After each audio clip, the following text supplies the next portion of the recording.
Gonna see if we're live. Yep. Are we live? All checks cleared. Here we go. Welcome back to another episode of the Below the Yellow Line podcast. I'm your host, Joe Landy Pavlon. Tonight, I'm going to debrief everything that happened in this past weekend's NASCAR Championship finale at Phoenix Raceway. An absolute season-ending, just all three series is incredible, especially Sunday. We got to talk Sunday real quick, but what happened at Phoenix, we're going to break it down, bring up all the details that you need to know about NASCAR and what to expect heading into the off season.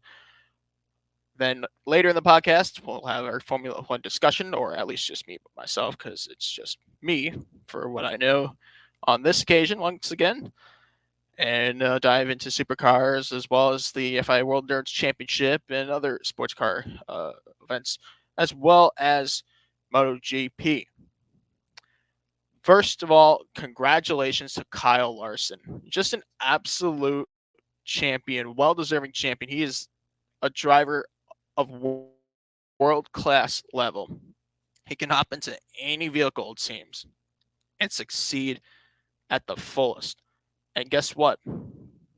For you Larson fans out there, hope your belts are pulled tight, because the ride has seriously just begun. And as if it hasn't already gotten to the point where Kyle Larson is so successful now, we have a long way to go. Kyle Larson is a phenomenal driver, but we're going to talk about everything that happened on the race. Then we'll break down Larson's championship season. But again, Kyle Larson, NASCAR Cup Series champion. Let's break down the race. First of all, of course, the 36th and final race of the NASCAR Cup Series was at Phoenix Raceway for the second time in history that Phoenix was the championship 4 race. And it went down between Kyle Larson, Martin Truex Jr., Chase Elliott, and Denny Hamlin. 2 versus 2 in terms of teams, with 4 drivers of interesting calibers. And, of course, if you look on the Gibbs side, we had the former champion in Martin Truex Jr., and on the Hendrick side, the reigning champion, Chase Elliott. I think, in all honesty, this year's championship 4 might have been the closest in terms of on-track performance, despite Larson's dominating season, which, statistically speaking, he is up on some of the highest levels of dominance in one year by any driver that has won a NASCAR Cup Series championship. But let's break down into the action on Sunday. So Kyle Larson won stage 2. He led for 107 laps, got his 10th career pole along the way. Hard to believe only 10 poles, considering the fact that we hardly had qualifying at all in the season that just ended. His 16th career win. That means that he won 10 times this year, because he entered this 2021 season with just 6 wins across multiple seasons. 10th win of the year and his first championship. This means that Hendrick Motorsports has now won 14 drivers' championships. I'll get to that in a minute. Let's continue on the race results. Martin Truex Jr. gave it all. He led 72 laps, won stage 1. And, of course, Martin Truex Jr. looking for his first championship at Joe Gibbs Racing will have to wait another year. He finished in second. Denny Hamlin going 0 for 16, unfortunately. In his successful career, will still have 0 on the championships. At the end of this year, he started in 6th, brought home 3rd. 4th place, Ryan Blaney was the highest driver, really performance-wise, in the race outside of the championship 4. He led 33 laps and started in the 4th spot, finished there too. Chase Elliott rounded out the top 5. He led 94 laps. Last year's champion started in 2nd, but rounded out the top 5. He finishes 4th in points. 6th place went to Eric Almirola. These flat tracks suit him well. 7th place went to Kyle Busch. Kevin Harvick led 1 lap, started 9th, and finished 8th. So this is the first season since 2009 that Kevin Harvick has gone winless in his career. Christopher Bell and Brad Keselowski round out the top 10. Remember, this is the final race for Brad Keselowski at Team Penske after a successful tenure that spanned over 12 years. In 16th place, Kurt Busch led the lap and started 5th. And mind you, this was the final race for Chip Ganassi Racing's NASCAR tenure. Of course, they will continue on in the other fields of motorsports that they compete in. Let's see. Tyler Reddick led for 4 laps in the race. He started in 20th, finished in the 19th place. out of the race in a retirement from a crash. 35th place was Chase Briscoe, who started 22nd. He clinches Rookie of the Year for 2021. And in 37th place, Quinn Half, who also suffered a crash, started 35th in the race in what was Starcom Racing's final appearance in the NASCAR Cup Series. They have been in operation for 4 years. Some other things to note: this might be the last race for Ryan Newman. Matt DiBenedetto, as far as the foreseeable future, we might not see Ryan Newman back. I mean, I'd hate to see Newman without a ride next year, considering all the years he's put under his belt and a successful time as a NASCAR driver. If anything, it's just going to make silly season even more interesting in terms of those last-minute deals that usually pop up around, I'd say, late January, early February of every year. Now we go ahead and look at the final standings for one last time. Kyle Larson is the 2021 NASCAR Cup Series champion for Hendrick Motorsports, so it's the second year in a row Hendrick Motorsports takes home the NASCAR Cup Championship. Kyle Larson, of course, that's the first of his career. In one season alone at Hendrick Motorsports, remember, he missed out in the majority of last year after losing his ride from Chip Ganassi Racing. When he took over Hendrick Motorsports, and of course the car that was left by Jimmy Johnson, crew members and everything between, it was like a very interesting deal because I think that we didn't know how many sponsors would take in for Kyle Larson, but in the end, it was HendrickCars.com. So it shows that Rick Hendrick was okay to spend from out of pocket to make this work. And certainly it worked. It only took 4 races for Larson to get into victory lane at Las Vegas, and he did it 9 times more, including the last race yesterday at Phoenix. He's led over, let's see here, 2,581 laps in one season. That's, if you look at the laps led just by total in the NASCAR Cup Series, according to Racing Reference, he's led 5,794 laps. So take into consideration that pretty much like all the laps that he's led in his career, like the majority of them all were like from total since he started in 2013, late in 2013 as his first start. Most of the laps he led in his career actually come from this season alone. Very impressive numbers. As for Hendrick Motorsports, the Dynasty Rick Hendrick's team continues on. Of course, earlier this year, they tied and exceeded the previous record held by Petty Enterprises for most NASCAR Cup Series wins in history. That was the 268, and then they went to 269, and of course, skyrocketed since then, which, by the way, the record was broken this spring. Hendrick Motorsports, their 14th championship in the NASCAR Cup Series, and of course, their second in a row. Looking at Hendrick Motorsports, just to see how incredible this operation has been since inception in 1984. That's only 37 years. This team winning championships, of course, the first with Jeff Gordon, 1995, then Terry Labonte in 96. Jeff Gordon winning 3 more championships from 97 to 98, and again in 2001. And of course, with the Jimmy Johnson dynasty going from 2006, 5 straight championships through 2010, and 2 more in 2013, 2016, which put Johnson in that 7-time championship club that no one has ever exceeded. Last year, Chase Elliott in 2020, and again, Kyle Larson in 2021. So you can see how just impressive his stats are. And these stats are no accident either. This is a driver who put everything he's worked for into this season alone. There was a lot of pressure in Kyle Larson. The situation that happened last year in the spring, very ugly situation that was just a complete nightmare PR-wise. And, I really, honestly, at the time, just didn't think who was going to sign Larson. He might just go back to dirt racing. And looked like the amount of times he won after resuming his dirt career in 2020 just probably showed how bored he was of winning there.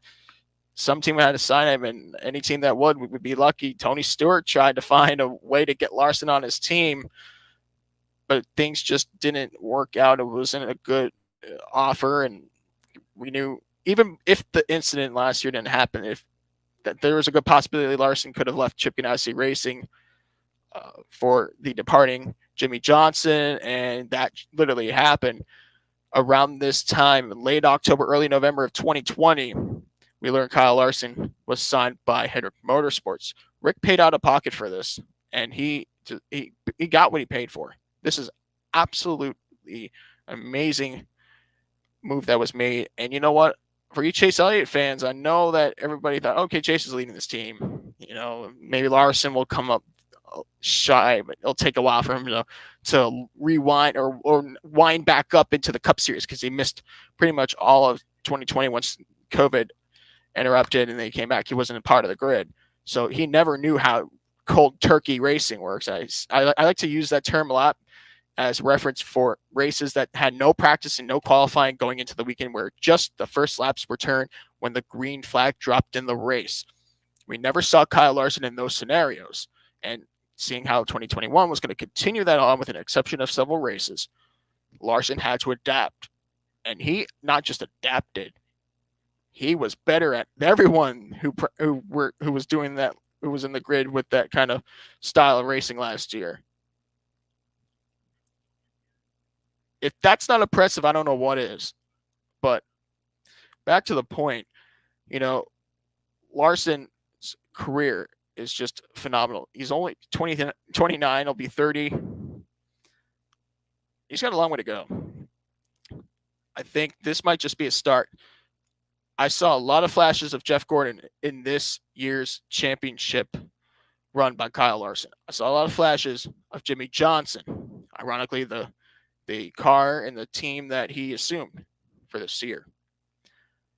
And I saw a lot of flashes of Tony Stewart, Martin Truex Jr., Kyle Busch, even some of Rusty Wallace and AJ Foyt, just Mario Andretti, stuff that is hard to accomplish. When you accomplish it, it's great and all, but when you're in an elite level of talent, that can only be so far. Juan Pablo Montoya was throwing another one. Now, of course, he never won a NASCAR Cup Championship, but he was just very multi-talented across several racing disciplines. This is Kyle Larson for you.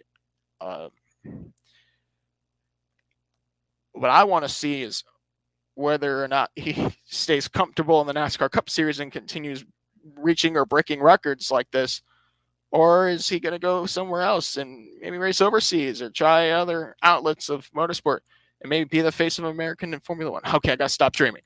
Stop dreaming, Joe. But this is just a start. And I think for all the doubters that said Kyle Larson's done, he's overrated, he's not the next Jeff Gordon and all that garbage, or he did it to himself. Yeah. How many times did he have to prove to you that he's worthy of these opportunities, second chances, and whatnot? Well, there you go. He's on display. He's proven himself on and off the track. Kyle Larson does relate a lot. He's a relatable driver to many in the short track, dirt track community, and especially in the sprint car world, because you don't really see that many spectacular drivers that they're coming through the ranks from dirt like you used to, that translate into the major public eye of NASCAR. It's hard to get into NASCAR financially and realistically. It takes a lot of work to be in a position where Kyle Larson is in. And mind you, he comes from Elk Grove, California. So getting to those dirt tracks was a bit of a tall order in his time. So he had to make the most of every opportunity that was out there. He helped expand and improve Chip Ganassi Racing in the Cup Series. He got them another win in the 24 Hours of Daytona back in 2015. He's phenomenal and very raw talented. I can't wait to see what's in store for the guy in the future. Kyle Larson, soak it in. This is your championship. All right, now that I put that out of the way, let's go ahead and talk about the final standings and where everybody finished in the championship. Let's go down the top 20 in final standings. Of course, Kyle Larson finishing first. Martin Truex Jr. brings it home in second in the championship. Denny Hamlin, another third place in the points. Boy, Hamlin fans, I feel for you. But Denny's not a quitter. I think he's got what it takes to do this again next year and maybe pull through. Chase Elliott worked hard, even against his own teammate Kyle Larson. I think that was a good run that we saw from Elliott yesterday. Spectacular run. That's your championship 4. Now let's look outside the championship 4. Kevin Harvick brings it home in 5th despite having 0 wins for the first time in a season for his career since driving for Richard Childress in 2009. Brad Keselowski finishes 6th in the standings in front of his 2 soon-to-be former teammates, Ryan Blaney and Joey Logano from Team Penske. Kyle Busch in 9th, and William Byron rounded up the points in the top 10. Kurt Busch finishes 11th in Chip Ganassi Racing's final year in NASCAR after 20 years of operation. Christopher Bell in 12th, Tyler Reddick 13th, Alex Bowman 14th, Eric Almirola 15th, Michael McDowell 16th, Daytona 500 winner, having his best year yet. Austin Dillon 17th, Matt DiBenedetto 18th, Chris Buescher 19th, and Ross Chastain rounds out the top 20. Obviously, Hendrick Motorsports with this championship earns the Owners' Championship over Joe Gibbs Racing's number 19 and 11 entries. Sir Haas Racing's number 4 entry. Brad Keselowski's or Team Penske's number 2 entry, and of course the other entry beneath in the 12. Rookie of the year. Rookie of the year went to it was down to 2 drivers. Chase Briscoe won over Anthony Alfredo. Chase Briscoe driving for Stewart Haas Racing and Ford. In the Manufacturers Championship, it went to Chevrolet over Toyota and Ford in this year's run. So Chevrolet, I think they really pulled through this year. In fact, this was their best year yet. And just by looking at it, just phenomenal. I think Hendrick Motorsport is back. Hendrick Motorsports, they're back to full potential, full song. Everything that people talk about Hendrick Motorsports has finally lived up to that potential again.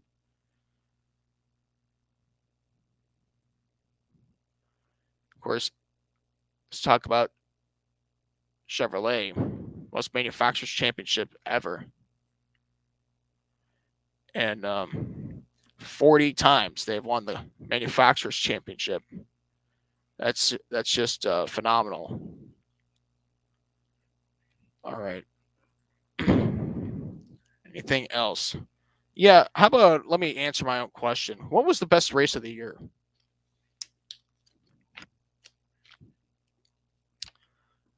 I'm going to give you my honest opinion on the answer that I asked my own question to.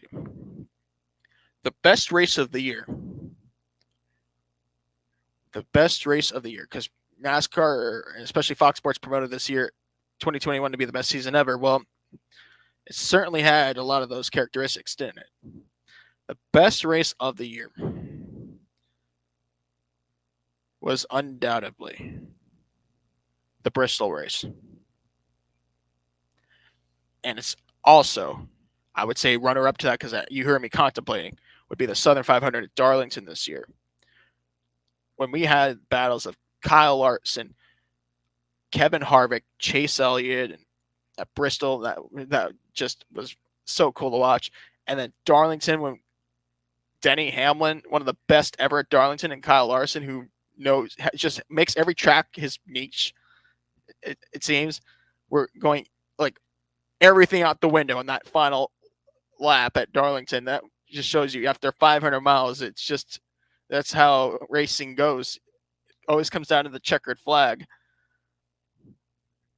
You get an awesome racing product like this year, but I'm not going to forget the fact that this is a format that NASCAR has in play where, despite all these accolades and records that Kyle Larson broke and or made for himself or tied, whatever the case may be, the fact that he still had a 1 in 4 chance of winning the championship this year is pretty sad.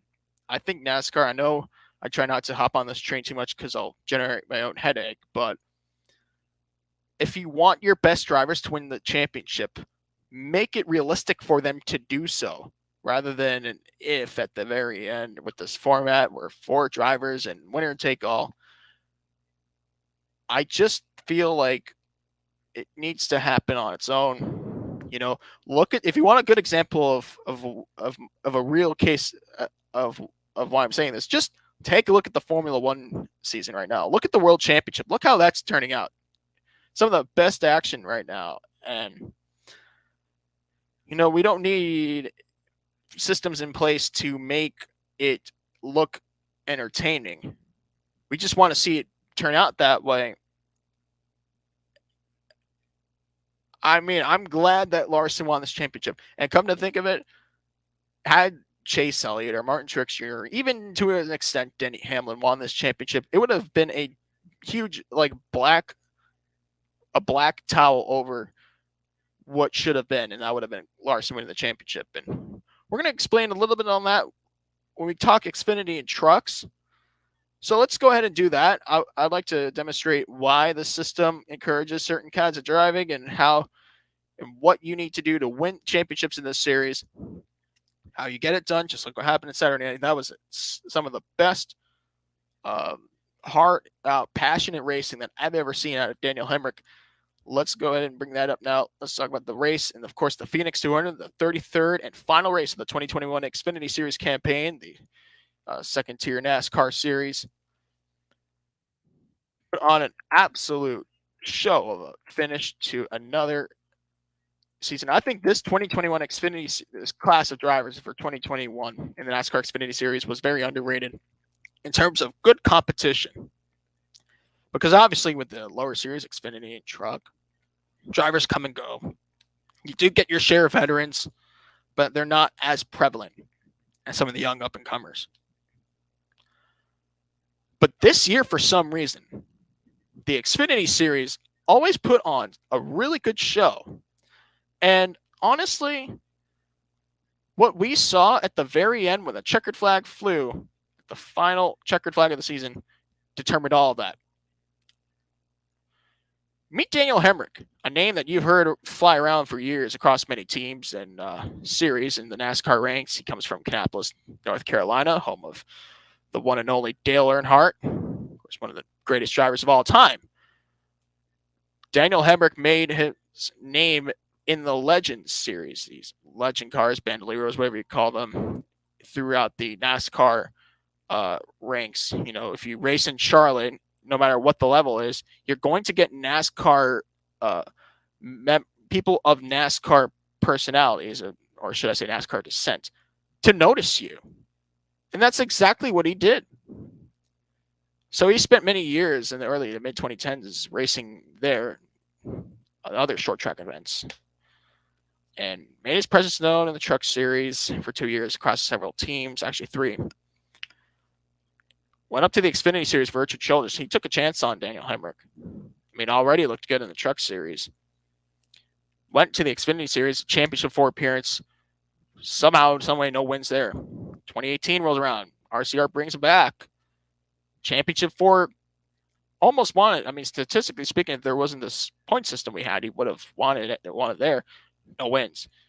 Ryan Newman leaves the Cup team at Childress. He signs Daniel Hemric. Daniel Hemric goes there, wins Rookie of the Year, no wins, mediocre season, wants to go back to Xfinity, thus he does.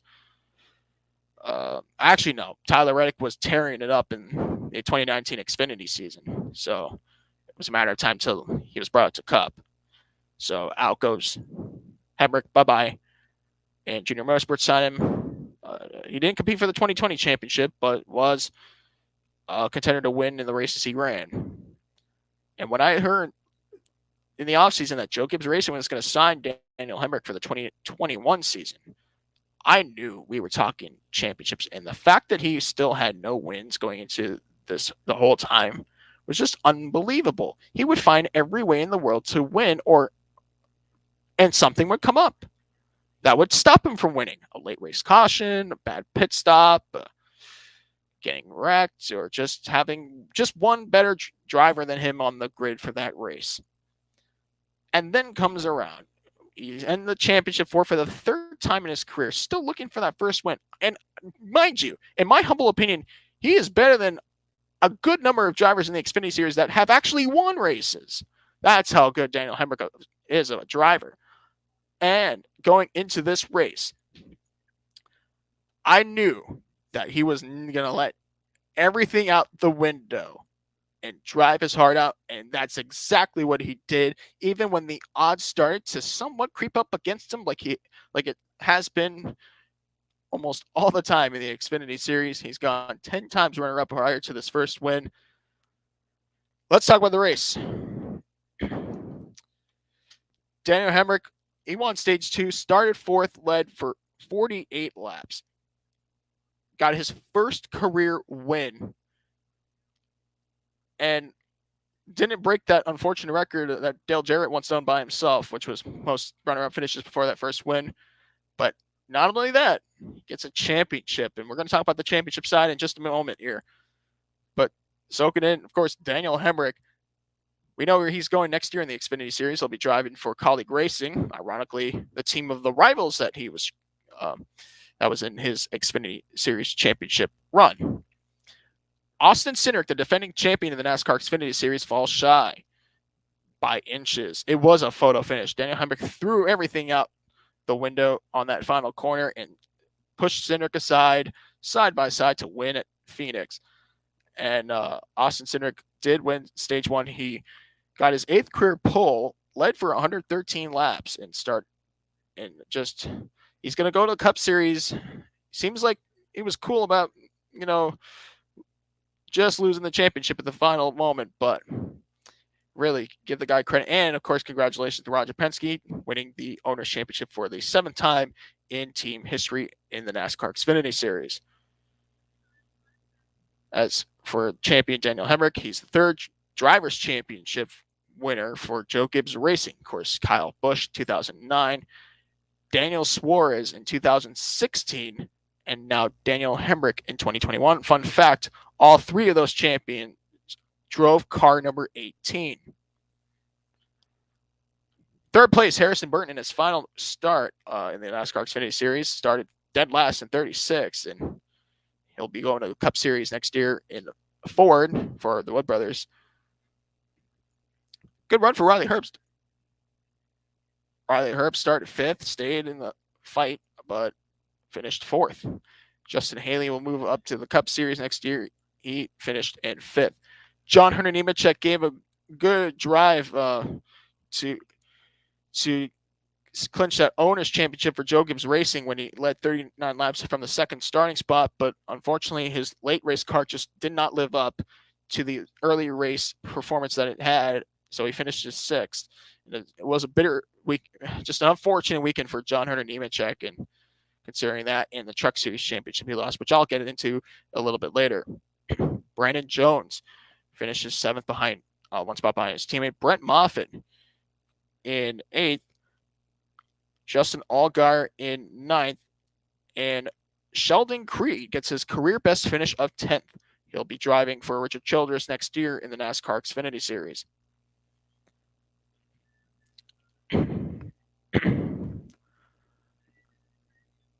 11th place, Michael Annett. Give a call to this multi-sport athlete. Led 1 lap, started 13th, and this was his final NASCAR Xfinity Series start in his driving career for the foreseeable future. When I say multi-athlete, he was a member of the 2004 USHL Championship winning Waterloo Blackhawks. Yes, he was a semi-professional hockey player at one point.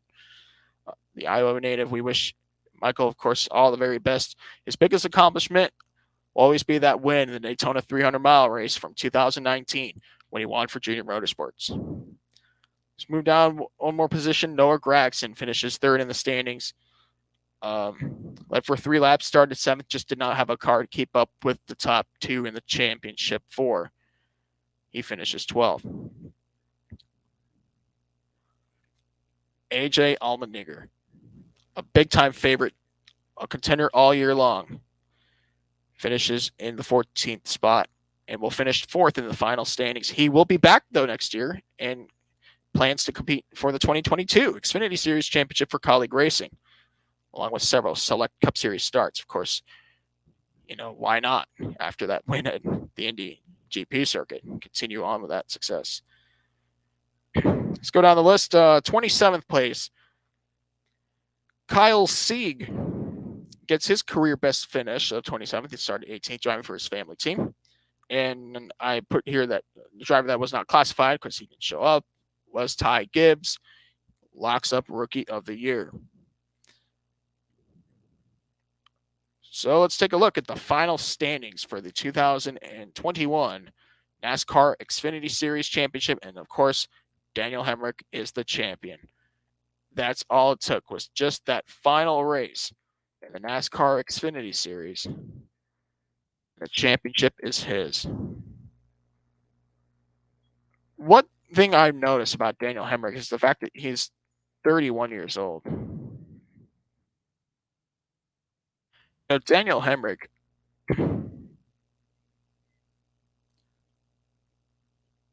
'72 top 5s, 5 poles, and 1 win. 30 top 10s in his time in the Truck Series.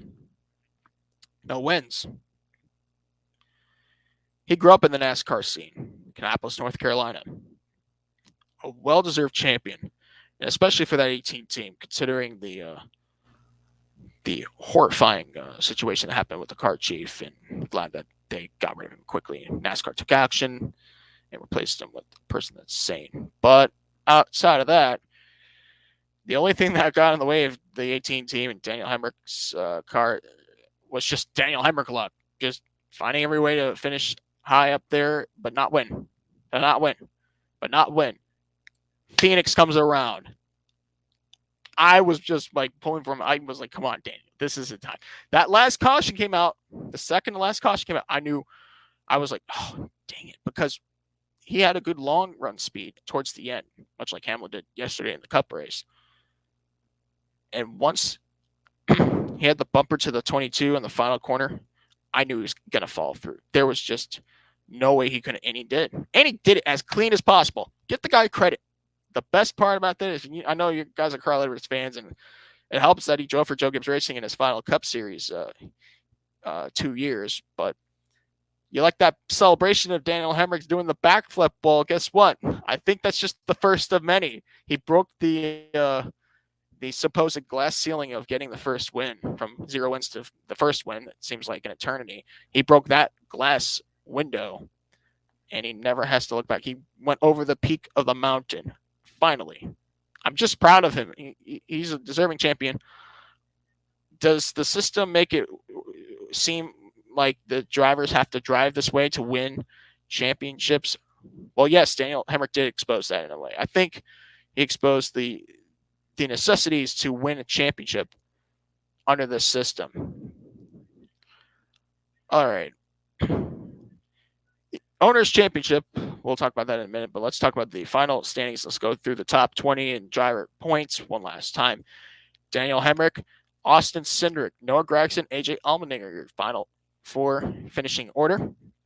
Justin Allgaier, another year, another empty cup. Justin Haley, Brandon Jones, Harrison Burton, Mike Snyder, and Jeb Burton round out the top 10 in points. Riley Herbst, Jeremy Clements, Ty Gibbs, Ryan Sieg, Michael Annett, Brandon Brown, Josh Berry, Josh Williams, Alex LeBay, and Tommy Joe Martins were your final top 20 in the Xfinity Series Drivers' Championship. The Owners' Championship, congratulations to Team Penske. Yes, Roger Penske's number 22 car, Austin Cindric, by his second place finish, was enough for Austin Cindric to lock up the 2021 NASCAR Xfinity Series Owners Championship. That's the 7th championship for Team Penske.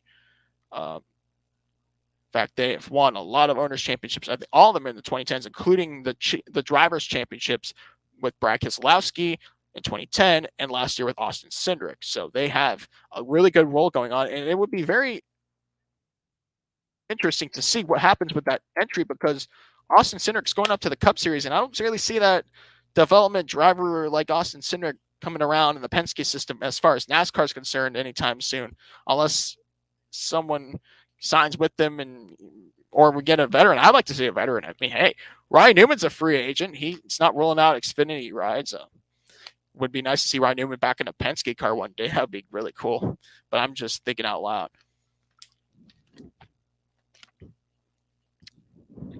Discount Tire and other committed sponsors have been with the Xfinity program for over a decade. I would hate to see it go.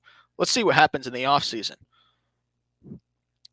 Joe Gibbs Racing second in the Owners' Championship. Of course, the 54 car, I think the system's flawed in a way because, with this championship 4 elimination playoff format in the Owners' Championship, no one's really safe to locking it up. And the 54 was clearly the best car all year long with multiple wins and just outstanding drives from Ty Gibbs. Of course, Kyle Busch doing the Kyle Busch thing in the Xfinity Series, winning. And John Hunter Nemechek's good run in the late stages of the season. Still not enough for an Owners' Championship, and we'll have to settle for second.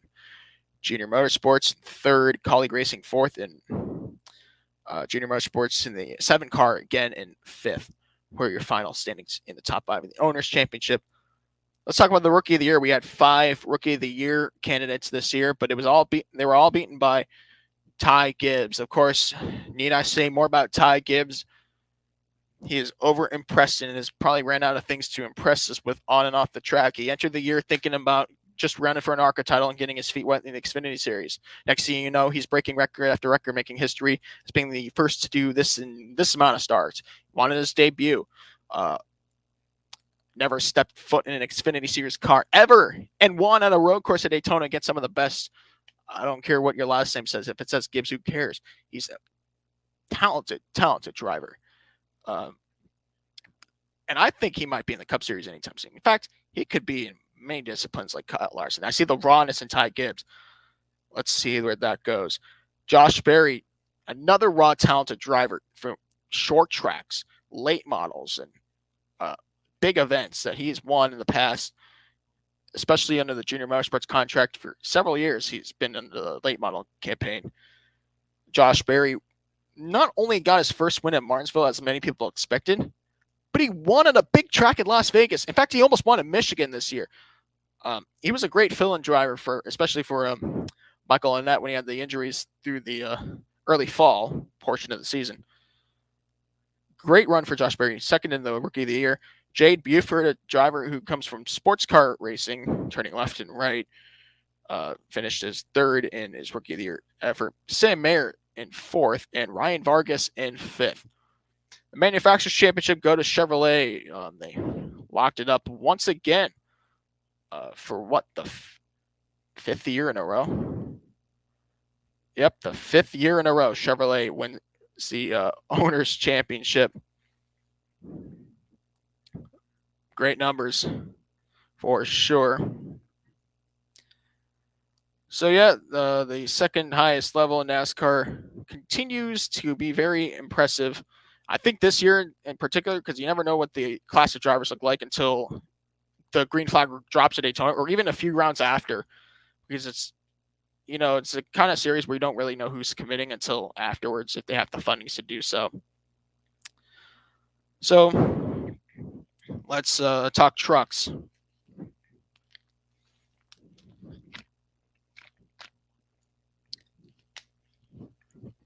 When you're solo, you need a lot of water to go through a podcast. All right. Phoenix it is. And wow. Another great championship fight. Came down to the very end, and I have a lot to talk about here. Let me just pull up the tabs that I need before I forget and have any weird pauses. Let me just open up the tabs.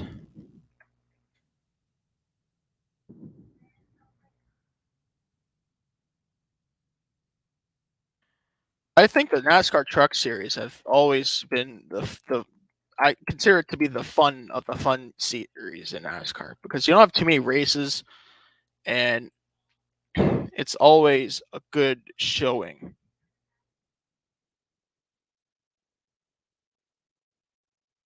All right, have that up. Chandler Smith, I hope someone signs you. I hope you. Man, how does a guy like Chandler Smith get overlooked? Well, when you're in the same program as Ty Gibbs, that's what's going to happen to you. I hate to put it like that. Uh, when you have John or Nemechek on your team, that's going to happen to you. But you know what? He dominated this race.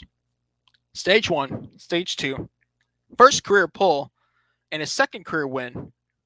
Clutch's Rookie of the Year. Chandler Smith led, I don't even know how many laps he led, actually. I forgot to write that down. He led 39 laps, believe it or not. But he did all that. It felt like a dominating race. But that's just an outstanding drive for Chandler Smith. And I hope he's a good ride next year wherever he goes. Stuart Friesen won this race 2 years ago, back when it was the penultimate round in 2019. Led for 5 laps, started 7th, finished 2nd. Ben Rhodes in 3rd place, finishes his championship season. The veteran, believe it or not, just 24 years old, has been racing in the Truck Series full time for Thorsport Racing for 6 years and has really cultivated himself, kind of like Matt Crafton did during his early years at Thorsport, excluding the time he was at KHI, Kevin Harvick's team. This was a brilliant run, of course. First championship for his career. We'll talk about that in a moment. Sheldon Creed led 106 laps. Last year's winner finished 4th on Friday night's race. He started 2nd. Zane Smith finishes 2nd in the points.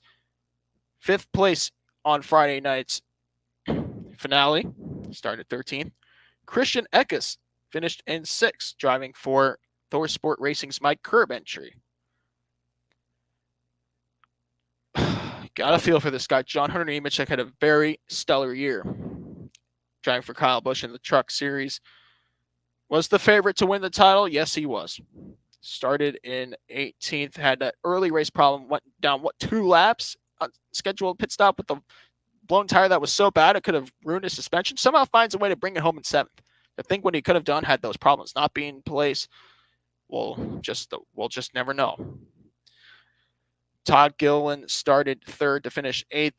Carson Hosfar, a nice run for this rookie. I can't wait to see what he does next year, and I'm glad that Phoenix Motorsports signed him back. Carson Hosfar finishes 9th, and Austin Hill in his final start in the Truck Series with Shigetori's team rounds out the top 10. Matt Crafton falls shy of his 4th championship, finishing 12th. Some other new drivers that I've written down include Dean Thompson, who finished 21st in his NASCAR Truck Series debut, and Will Rogers in 22nd, getting a career best finish on Friday night's occasion. He started 30th in the race. And with that all said and done, Ben Rhodes is your champion. 2021 NASCAR Truck Series champion. He's just 24 years old, from Kentucky, but he is a veteran in the series. 6 years in one team in the Truck Series. We know that there are veterans that race in the Truck Series, and Ben Rhodes is no exception. His first and only 2 wins were on the first 2 races of the season. His only 2 wins of the year were the first 2 wins of the season. It was very consistent. A Ben Rhodes that I did not see before, especially after last year when he was marred in controversy with some incidents that happened on and off the track in the past 2 years. I think he's definitely matured in a way that was enough to bring this team to a championship fight. This is the 4th Drivers' Championship for Ben Rhodes. No. This is the 4th Drivers' Championship for not GMS Racing. Thorsport Racing. I don't know where my head's going. See what happens when Justin's not there to correct me a split second after I said that. By the way, happy birthday, Justin. Happy birthday. If you're there, happy birthday. Let's continue. Yeah, 4th Drivers' Championship for Thorsport Racing, a team based in Sandusky, Ohio. Not in North Carolina, not in the Charlotte region where you see all the other teams located in. It's almost an unwritten rule that you have to be there in a way in the Carolinas to base your NASCAR team in. They're in the Midwest. So I like they have a unique standpoint in how they field the drivers. The Chuck Steele, Duke, and Rhonda Thorson, the owners, the husband and wife, they put this team together for over 2 decades and successfully with partners like Menards and other brands that have stuck around. Curb Records, Mike Curb Agajanian Group. I'm telling you, these guys are committed, and this couple has brought a lot of talent into the sport and provided opportunities for many drivers. Of course, in the likes of Matt Crafton, most notably winning those 3 championships. But they never won an owner's championship, and they get to finally have one. I'll talk about that in a minute. For the 4th drivers' championship, first outside of Matt Crafton, it's Ben Rhodes. I still think it's Cup Series material. Let's continue on. Final standings: Ben Rhodes, Zane Smith, John Hunter Nemechek, Matt Crafton, top 4 after the championship 4 race. Sheldon Creed, last year's champion, finishes 5th in the final standings. Stuart Friesen in 6th. A great uphill climb again. Great turnaround compared to the last year for Stuart Friesen. Todd Gilliland in 7th. Chandler Smith in 8th. Austin Hill and Carson Hosvar, your top 10, your final top 10 in the standings. Grant Enfinger finished 11th across drive for 2 different teams. Johnny Sauter, the veteran, in 12th. Derek Kraus in 13th. Austin Wayne Self in 14th. Tyler Ankrum in 15th. Ryan Truex in 16th. Haley Deegan in 17th. Tanner Gray in 18th. Chase Purdy in 19th. And Tate Fogelman in 20th. The Owners' Championship for the first time ever. 4 Drivers' Championship, but never an Owners' Championship for Thorsport Racing. They finally get one. Of course, Toyota, the Manufacturers' Championship, they clinched that as well. But yeah, Thorsport Racing's first year back with Toyota after going a few years with Ford. I think this was a good decision on their part because everything was working in their favor. All their championships were under the Toyota banner. They spent many years in Chevrolet leading up to Toyota switch in 2012 that was. Of course, Crafton's titles were in 13, 14. I mean, they had the championship with Crafton in 2019 too. I forgot about that. That was in Ford. GMS Racing in 2nd with a 21 entry. The 4 entry of Kyle Busch Motorsports. The 38 entry of the Front Row Motorsports truck that's in cahoots with David Gilliland Racing, the Todd Gilliland truck in Hattori Racing. Actually, not Hattori Racing. That's actually 5th place. It's actually the 2 GMS Racing Chevrolet. No, it's actually the 16. I take that back. It is the 16. You're right. It is the 16. The Austin Hill truck. So they did have a pretty good turnaround in the owner's title. The Rookie of the Year, we had a very interesting Rookie of the Year class. Of course, that's we always do in the Truck Series. Chandler Smith. Now, mind you, he was eligible to race for Rookie of the Year this year, despite making a lot of starts in the past 2 years. Kyle Busch made sure to not overstart him so that he would lose that requirement of being able to go for Rookie of the Year in his first full-time effort. So that's why Chandler Smith wins Rookie of the Year. Carson Hosvar in 2nd. Haley Deegan in 3rd. Chase Purdy in 4th. And Chris Wright in 5th. And got to give credit to Chris Wright, going from sports cars to stock cars, really getting himself into the heat of the battles this year. Chase Purdy, of course, we've seen him, GMS Racing. Haley Deegan driving for the David Gilliland team. Carson Hosvar has been very impressive this year. And, of course, Chandler Smith has been impressive.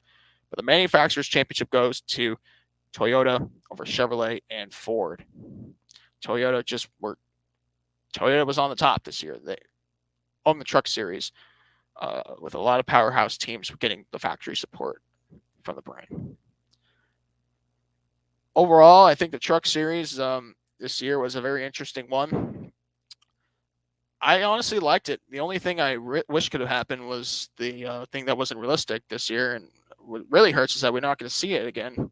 But the race in Mosport, of course, was the only thing that got wiped out. So, and of course the Homestead for favor of the Daytona Road Course being round 2, but we didn't get to have Mosport again. That was a fun track to watch for the Truck Series. Of course, having to go to crossing the border and to get into Canada, they were not ready for that to happen, so it was taken off the schedule. And unfortunately, we don't have it next year. But we do get Sonoma back on the schedule for next year. That's for another discussion. Sonoma and some other tracks. I have to look again through the Truck Series schedule. I think Portland's on the map too. But what's the best race all year? I think the best race all year. The best race all year for the trucks. It had to be Daytona. The season opening Daytona race, 250-mile race at Daytona. It was an outstanding drive. It was a race of attrition. And honestly, I think that's what set Ben Rhodes into the championship potential, was that win at Daytona. Great run for him. All right. With all the NASCAR out of the way, we're going to talk F1 next. That's coming up in the podcast.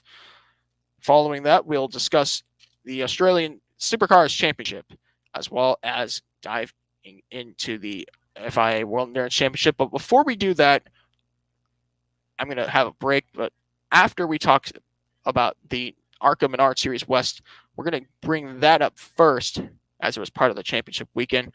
And if you weren't paying attention, at least on the ARCA side, because it seems easy to forget, that was some of the most outstanding battles. I mean, we had 7 drivers, 26 points within each other going into the final race. I'm going to break down what happened because it did not come down to the checkered flag. It actually came down to when the checkered flag was put back into the flag stand when everybody finished the race, or at least crossed the line to do it that way. 7 drivers were 26 points within the park. That's close enough between 2 or 3 drivers, but 7 of them was way beyond me. And the 2-time champion is 16 years old. I kid you not. Yep, this is the direction soccer racing has taken in like the last several years. That when you're like still in the middle of high school, you're still expecting. I guess that's the new standard now. Is you're still expected to be like in the elites of stock car racing and in the regional divisions, I guess, or at least under a factory manufacturer's contract, whatever the case may be. I guess that's what was needed for a driver for anyone to become a driver these days. Let's get into the race though. The Arizona Lottery 100 at Phoenix. I'll just call it the Ty Gibbs 100. He led all 100 laps. You need to say more. Dominated the race 2.5 seconds over Taylor Gray. Sammy Smith brings it home first and third for Joe Gibbs Racing. 4th place went to Nick Sanchez, who won the last ARCA Menard Series race, the National ARCA race. And 5th place went to JP Bergeron from Canada.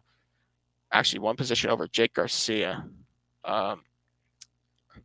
Jake Garcia. You want to feel old, guys? Date of birth, March 3rd, 2005. 6th place, Drew Dollar. 7th place, Drew Dollar. 8th place, Raja Karuth. Shout out to Raja. Keep doing what you're doing, mid.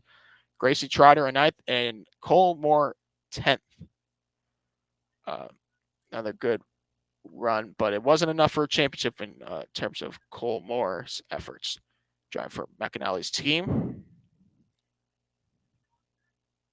Yeah. You want to feel old again? Connor Jones, date of birth, February 22nd, 2006. Yeah, I remember watching the 2006 Daytona 500. Yeah, I think a lot of you do. But yeah, times are flying. These drivers are coming in with those birth dates that are in the late 2000s now. Unbelievable. 11th place, Jake Drew wasn't enough. Daniel Dye, 12th. Parker Chase, 13th. Jesse Love, 14th.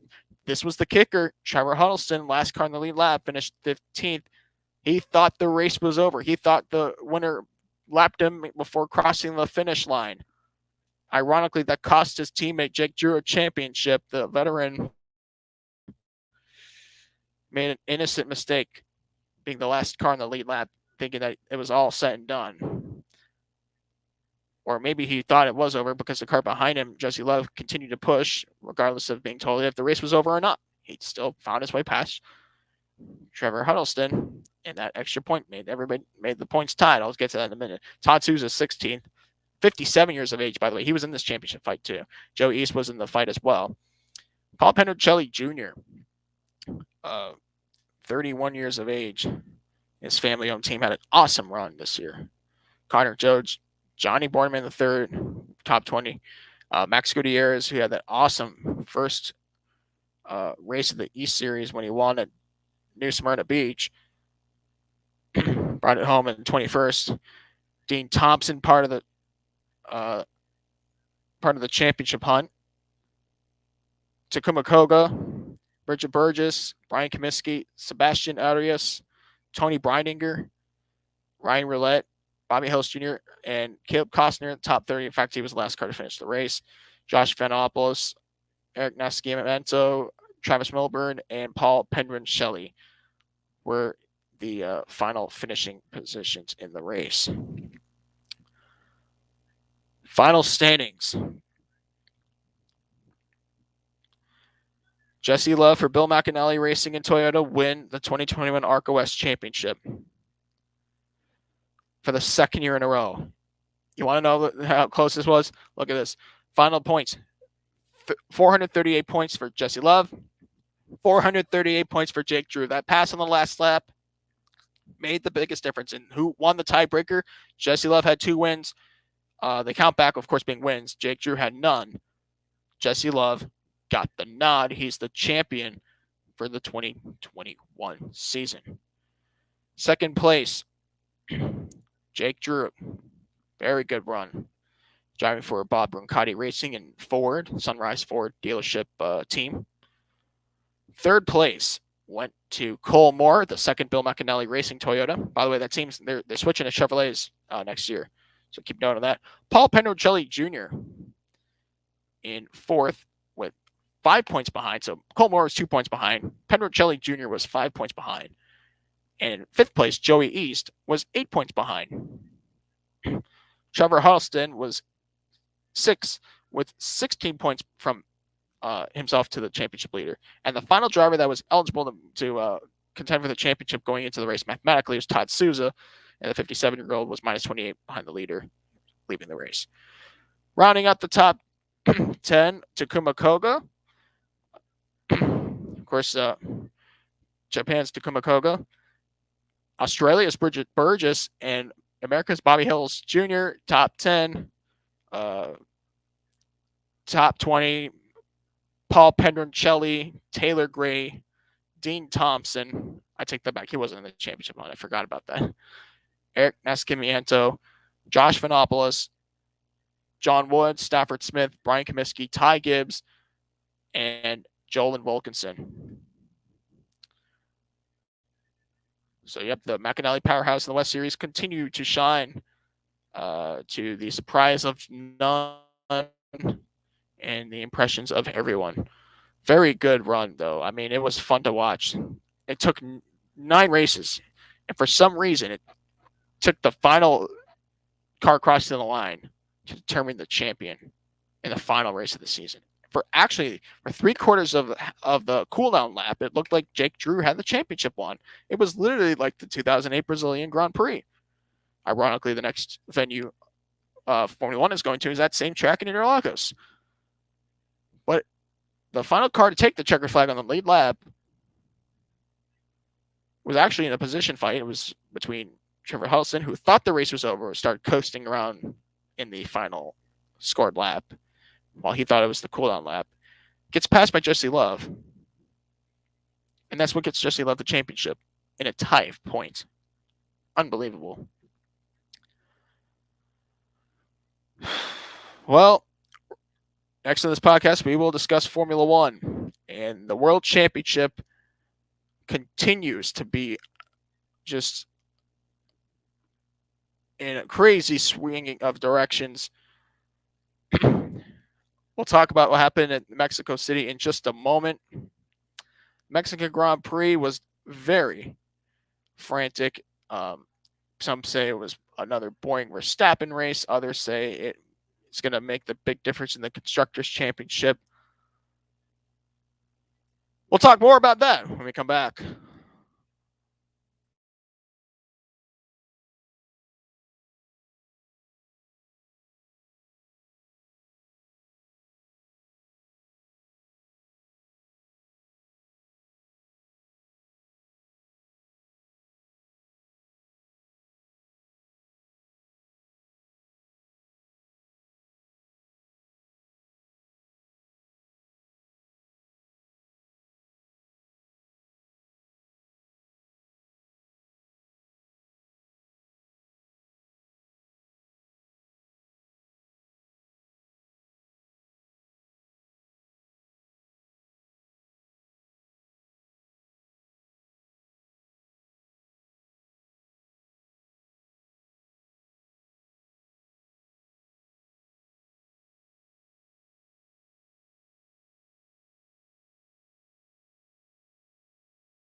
Hello, we are back. Welcome back to the Below the Yellow Line podcast. And now we turn into the Formula One discussion of this episode. Let's get started with everything that happened south of the border. Another Max Verstappen Grand Prix. I guess, I don't know. If Lewis Hamilton doesn't wake up, he might just have to kiss that 8th World Drivers' Championship goodbye. And maybe Mercedes as a whole, constructor. I guess it's their time to wake up as well. How did it happen? Well, the Mexican Grand Prix, of course, being round 18 of this 22 race World Championship, was another frantic showing. I think Max Verstappen, knew that this was a race that would be in his favor, but Max had to be brave. Watch the start again. Max Verstappen led for 65 of the 71 laps from third place. Got himself his 19th career win. 9th win of the season. So all 10 wins leading up to this year were in different years.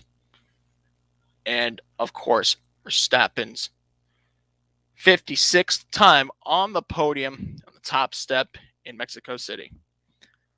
Second place went to Lewis Hamilton, who got his 178th career podium, started second in the Grand Prix. Verstappen becomes the first driver to win more than twice in the Mexican Grand Prix. So he breaks that record. And the man of the race, the man of the weekend, was Sergio Perez, the man they called Checo, a longtime Formula One veteran, a Grand Prix racing veteran who comes from Mexico in his home race. This time last year, we didn't know if he would even have a ride. Of course, last year, no Mexican Grand Prix. This year, we had one, and he's in Red Bull colors, and the best chance yet to win in his home Grand Prix. He becomes the first Mexican driver to stand on top of the podium at his home Grand Prix. Led 6 laps in the race, and boy, when he led those 6 laps, the crowd made it known. It was a sold-out, packed house with 372,000 strong. They made the whole city shake when he led those 6 laps. Started 4th in the race, and of course the podium celebration. Seeing how happy Sergio's dad was a heartwarming moment for all. Just beautiful sights. Getting himself on the podium for the 15th time in his career. And this was a huge deal for Red Bull Racing Honda for many reasons. Now the Constructors Championship, the World Constructors Championship, is no longer fully controlled by Mercedes. In fact, Mercedes is really vulnerable to losing the Constructors Championship now. It looked like they were going to have that maintained despite Lewis not winning the Drivers' Championship possibly. Yeah, now that's in jeopardy too. 4th place, Pierre Gasly, of course, the sister car, the AlphaTauri Honda, started 5th, finished 4th. Red Bull getting double points. AlphaTauri in 4th. 5th place, Charles Leclerc. 6th place, teammate Carlos Sainz Jr. Ferrari getting double points. Sebastian Vettel had a good race. It seemed like this place had good favoritism for the veterans. Vettel started 9th. Give a call to Kimi Raikkonen. Kimi Raikkonen, a points effort for Alfa Romeo. Of course, the Finn, the most experienced driver in all of Formula One history, is in his final races of his career. Pending retirement, of course, at the end of the year, which he announced. He has not scored points since that announcement. Now he has a solid 8th place run time for Alfa Romeo, especially with all the controversy of the team now in the past of ownership questionability. That's all gone now, unfortunately, or fortunately, depending on what side you're on. Raikkonen started 10th. Another good race for the veteran, Fernando Alonso, who had a challenging start to the Grand Prix, started 12th. The two-time world champion brought it home in the 9th place spot. And Lando Norris, somehow, someway, continues to find his way into the points positions at the end of these Grand Prix. He finishes 10th and started back in 18th. Lando Norris is the definition of consistency. 11th place, Antonio Giovinazzi. Not a bad run for the other Alfa driver. Of course, not in the podium, one position shy. It would have been double points for a podium. I mean, points for I sometimes can't hear myself. Don't get mad at me if I can't hear myself. Antonio Giovinazzi started 11th, finished 11th. One spot shy of the points. Points. Points. Points. 12th place, Daniel Ricciardo.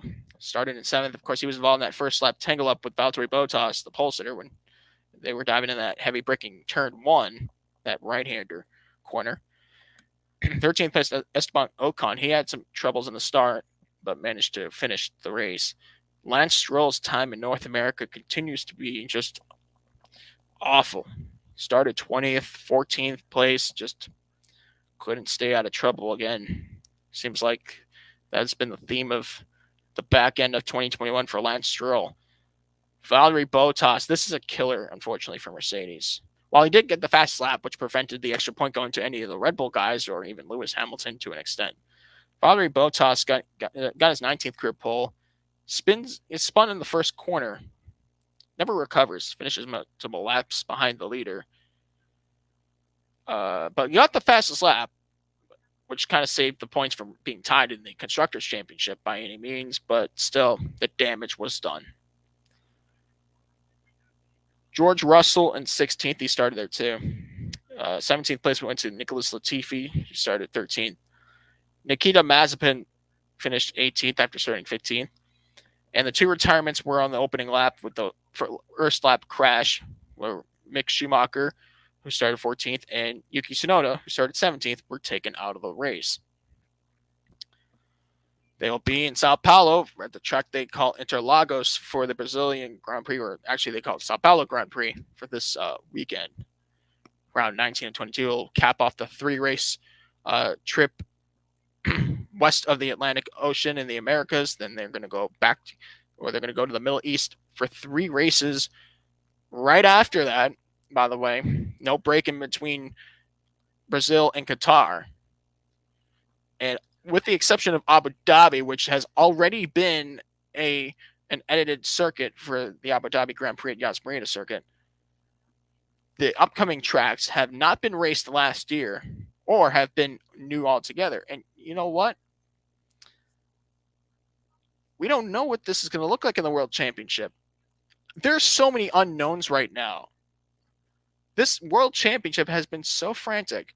And honestly, I think we were all long due for this, especially in the turbo hybrid era. No offense to Mercedes, but Mercedes kind of held so much control of the accomplishments in the turbo hybrid era since 2014 that finally it was time for one of these other constructors to pull through and get in the way of Mercedes. And Red Bull has done just that. And of course, they have a great past too, but that was before the turbo hybrid era, during the Vettel dynasty.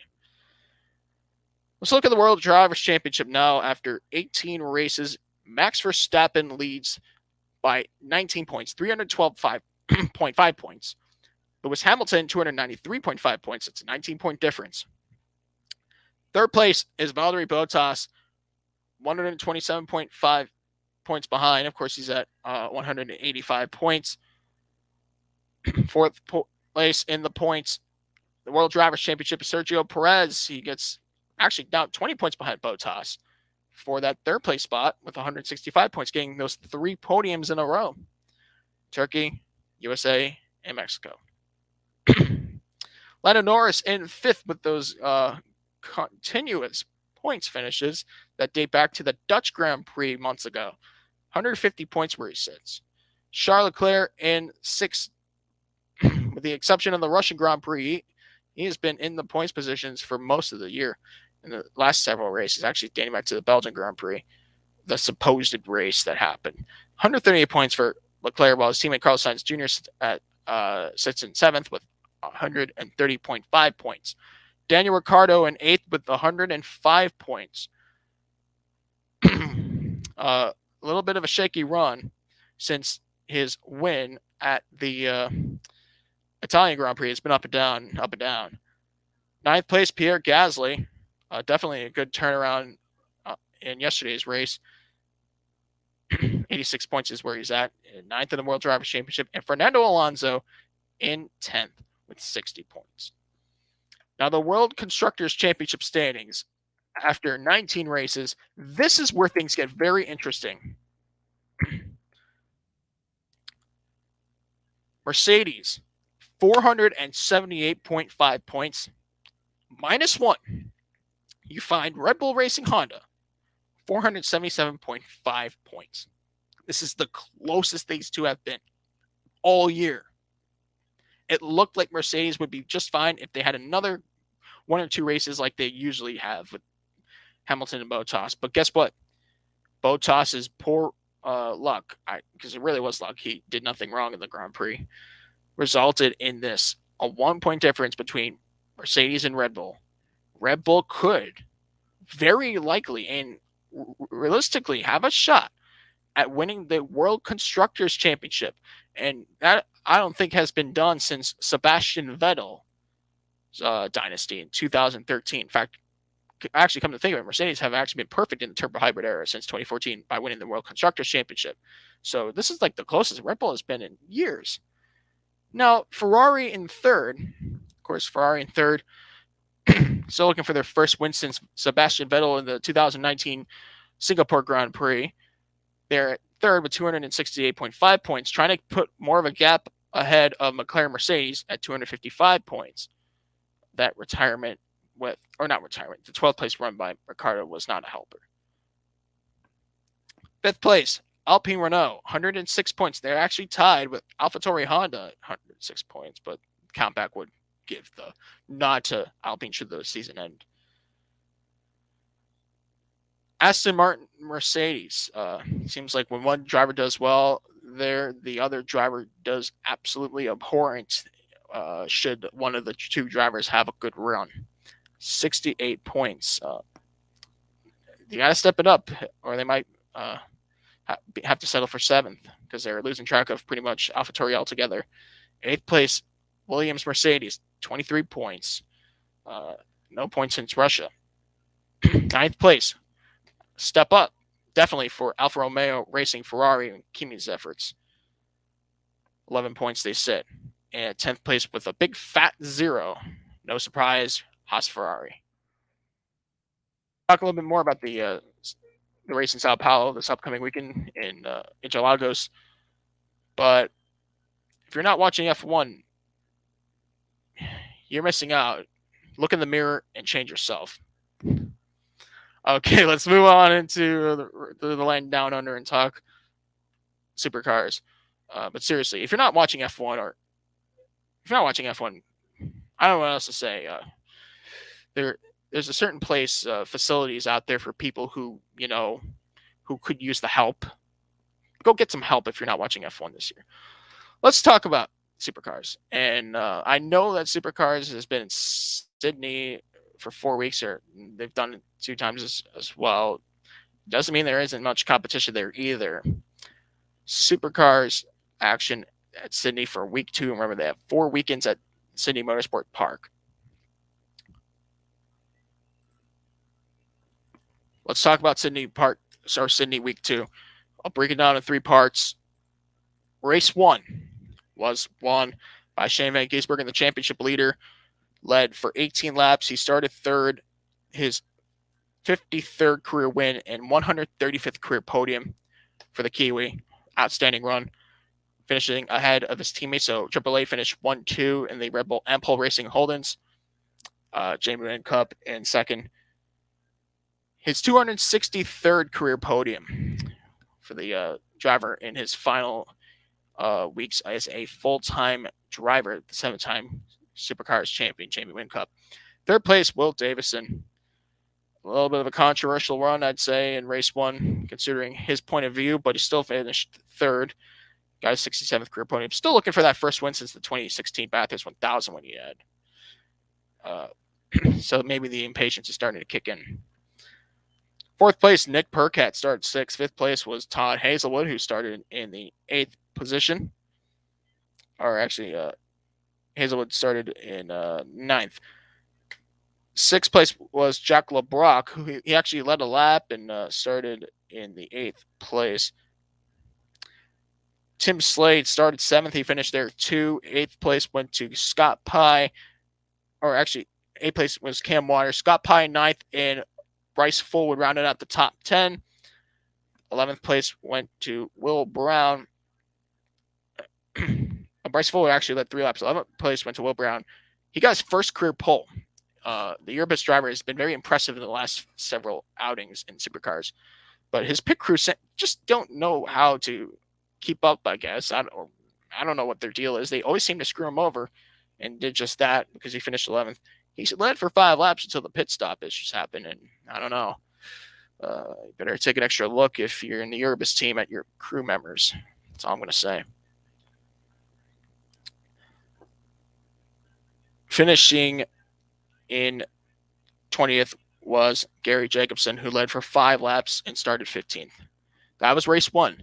Now race 2, Anton De Pasquale continues to impress in the Sydney outings this year when he led for 31 laps from the pole, his 8th career pole, and scored his 5th career win and 15th career podium.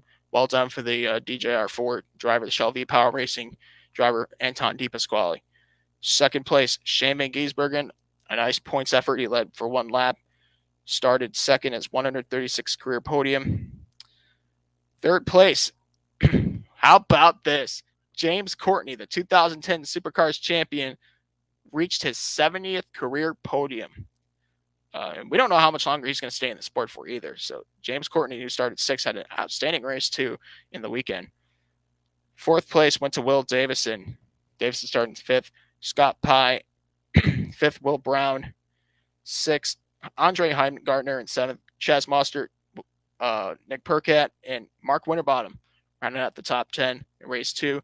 And race 3 was a talking point because it had a lot of controversy involving the rain and not the rain, but the nearly flooded track and just the poor visibility of night racing in this facility when it gets rainy. It's hard to see, and especially when they're racing at night.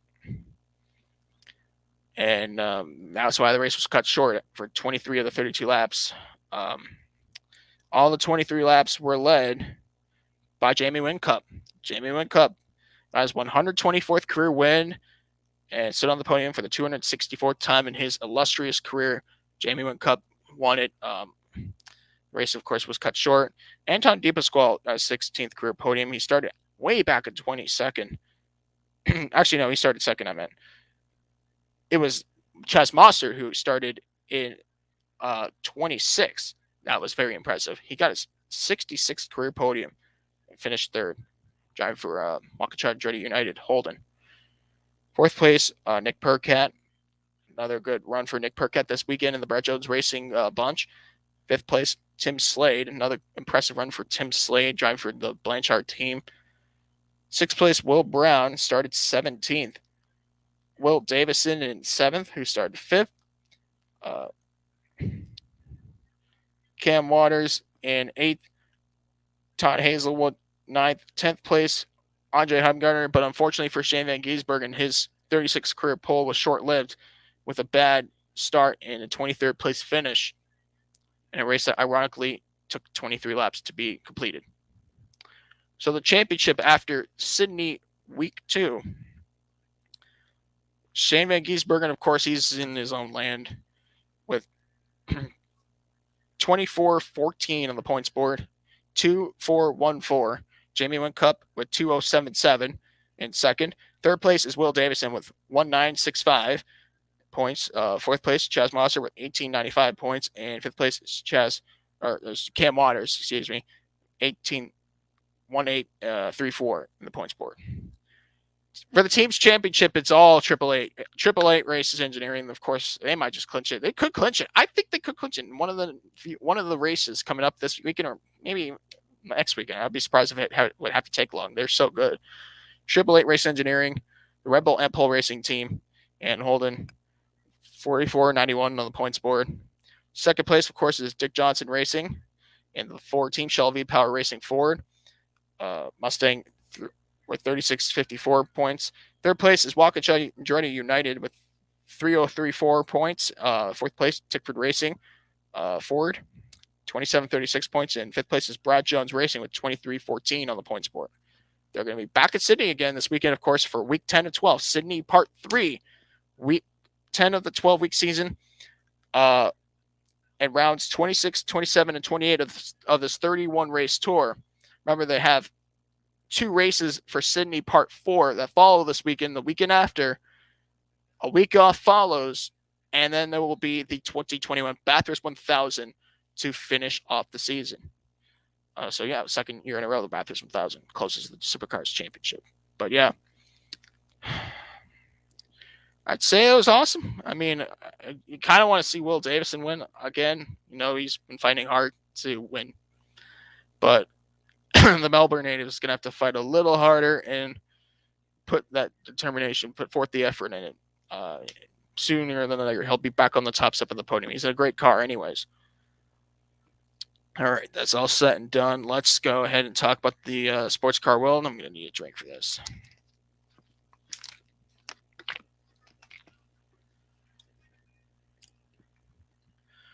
Saturday night, Insecure marked the end of the 2021 FIA World Endurance Championship, the 6-race tour, of course, with the 8 hours of Bahrain, closing off the season, a historic season for many reasons, but once again, Toyota on top, no question about it. Let's go ahead and dive deep into the final classification of the 8 hours of Bahrain. The Babcoat 8 hours of Bahrain. Of course, they were a 6-hour race last weekend, but we'll talk about the 8-hour race. Let's go class by class. Of course, overall, top 3 were the hypercars.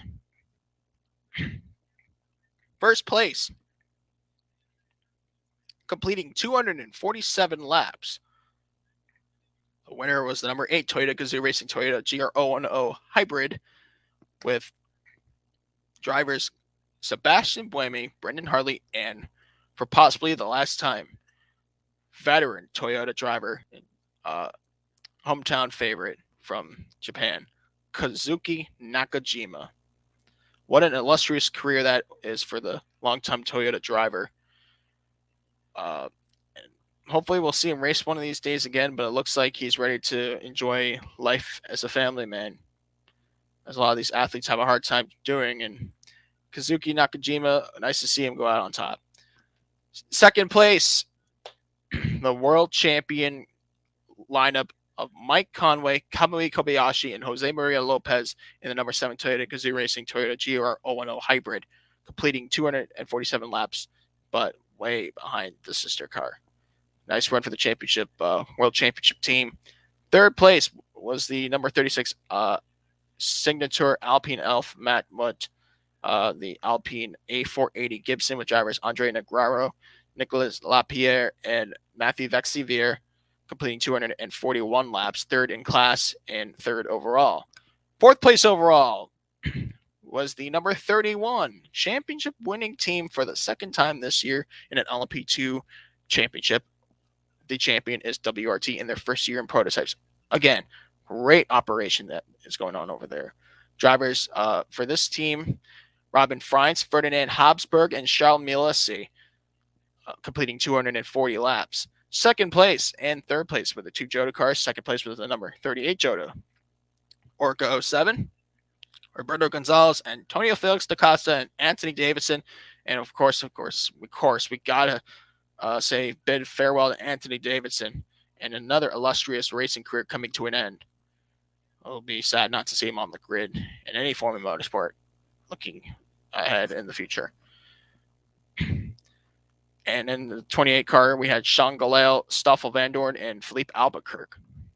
That was your podium for LMP2, finishing 4th, 5th, and 6th overall. 7th overall was the number 22 United Autosports Orca 07, Philip Hansen, Fabio Scherer, and that was Philippe Albuquerque. I meant to say Tom Blomqvist in the Jota car. I don't know why my mind is going there.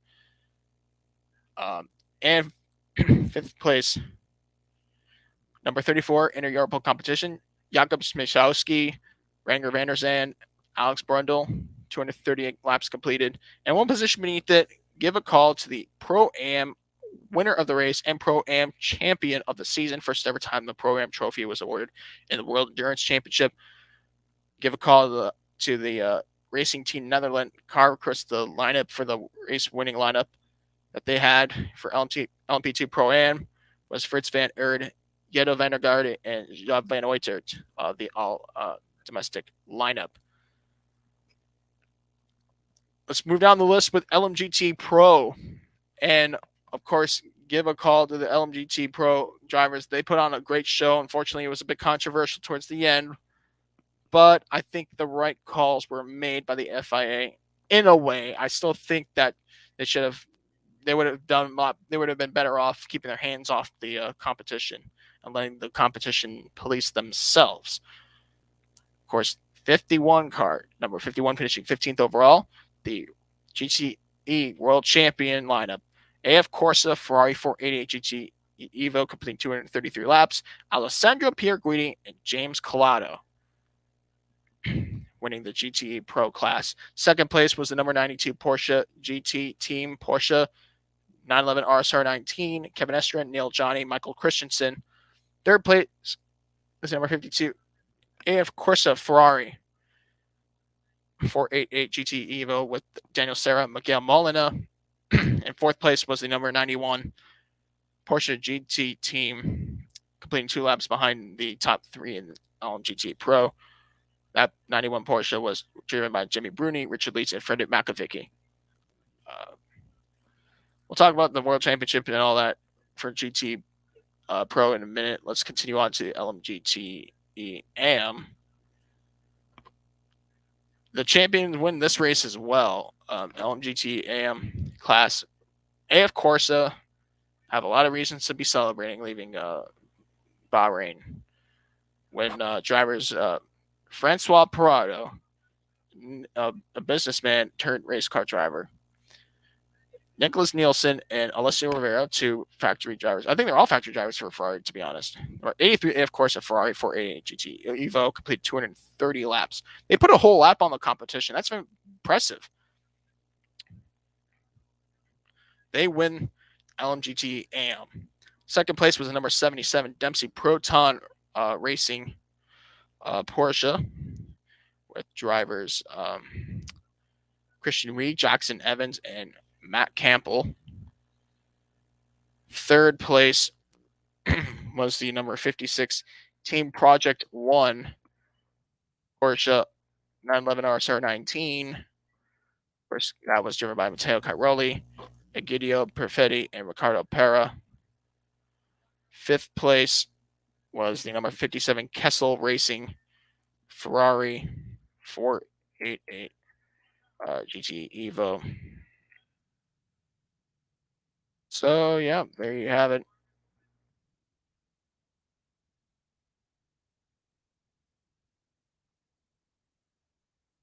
Well, that's it. I mean, the World Endurance Championship is over for 2021, and no surprise, or should I say surprise, that Toyota won the championship. You have to call these guys Jose Maria Lopez, Kamui Kobayashi, Mike Conway, and the number 7 Toyota Gazoo Racing entry. They are world champions. Let's look at the final results, starting with the World Championship, Hypercar Trophy, World Endurance Drivers Championship, and see the final standings after Bahrain. So let's look at the Drivers Championship. For the first ever year in the Hypercar era, that was won, of course, by Jose Maria Lopez, Kamiya Kobayashi, and Mike Conway, with a grand total of 173 points in the number 7 Toyota. The sister car, the lineup of the sister car, finished in second in the World Drivers' Championship. Brendan Hartley, Kazuki Nakajima, and Sebastian Buemi, 168 points. Third place was the Alpine trio, Andre Negraro, Matthew Vaxivier, and Nicolas Lapierre at 128 points. Then the Glickenhaus guys are showing up down here because they run all the races. But we had Richard Westbrook, Romain Dumont, 53 points. They were fourth place, and fifth place was Frank Malieu in the Glickenhaus with 39 points. And the final standings in the Hypercar World Endurance Championship, as far as teams were concerned, obviously Toyota Gazoo Racing, a walk-away win, 206 points, winning the World Championship again. Alpine Elf Matmut in the signature team ran all the races, but they finished second at 128 points. And Glickenhaus Racing, for the starts they ran, picked up 37 points combined. Now let's look at the World Endurance Championship for LMGTE drivers and LMGTE manufacturers. Of course, the LMGTE drivers had their own World Championship as well, and that went to Alessandro Pierguidi and James Cloud, drivers of the number 51, and of course a Ferrari. It was controversial, but hey, still win, you win it. You win it anyways. 177 points for them. Second place was the combination of Kevin Estre and Neil Johnny at 166 points. So that was an 11-point difference in the World Drivers' Championship in LMGTE. Third place was the other Porsche combination of Jimmy Bruni and Richard Leeds at 111 points. Fourth place was the duo from the Ferrari camp, Daniel Serra, Miguel Molina, and then Michael Christensen by himself was fifth with 88 points. And the final standings in the World Endurance Manufacturers Championship for LMGTE, obviously just LMGTE Pro teams that showed up for these events. Ferrari, 291 points. Porsche, 277 points.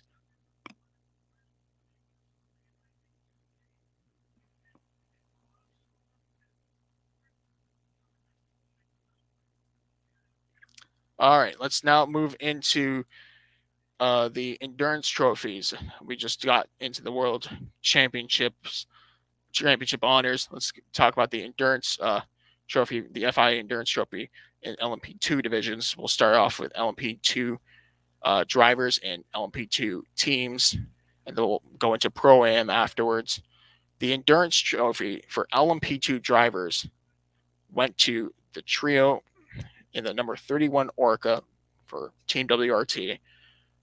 Charles Alesi, Ferdinand Habsburg, and Robin Freins, 151 points. That's a 20-point difference in comparison to Sean Galale, Stoffel Van Dorn, and Tom Blomqvist.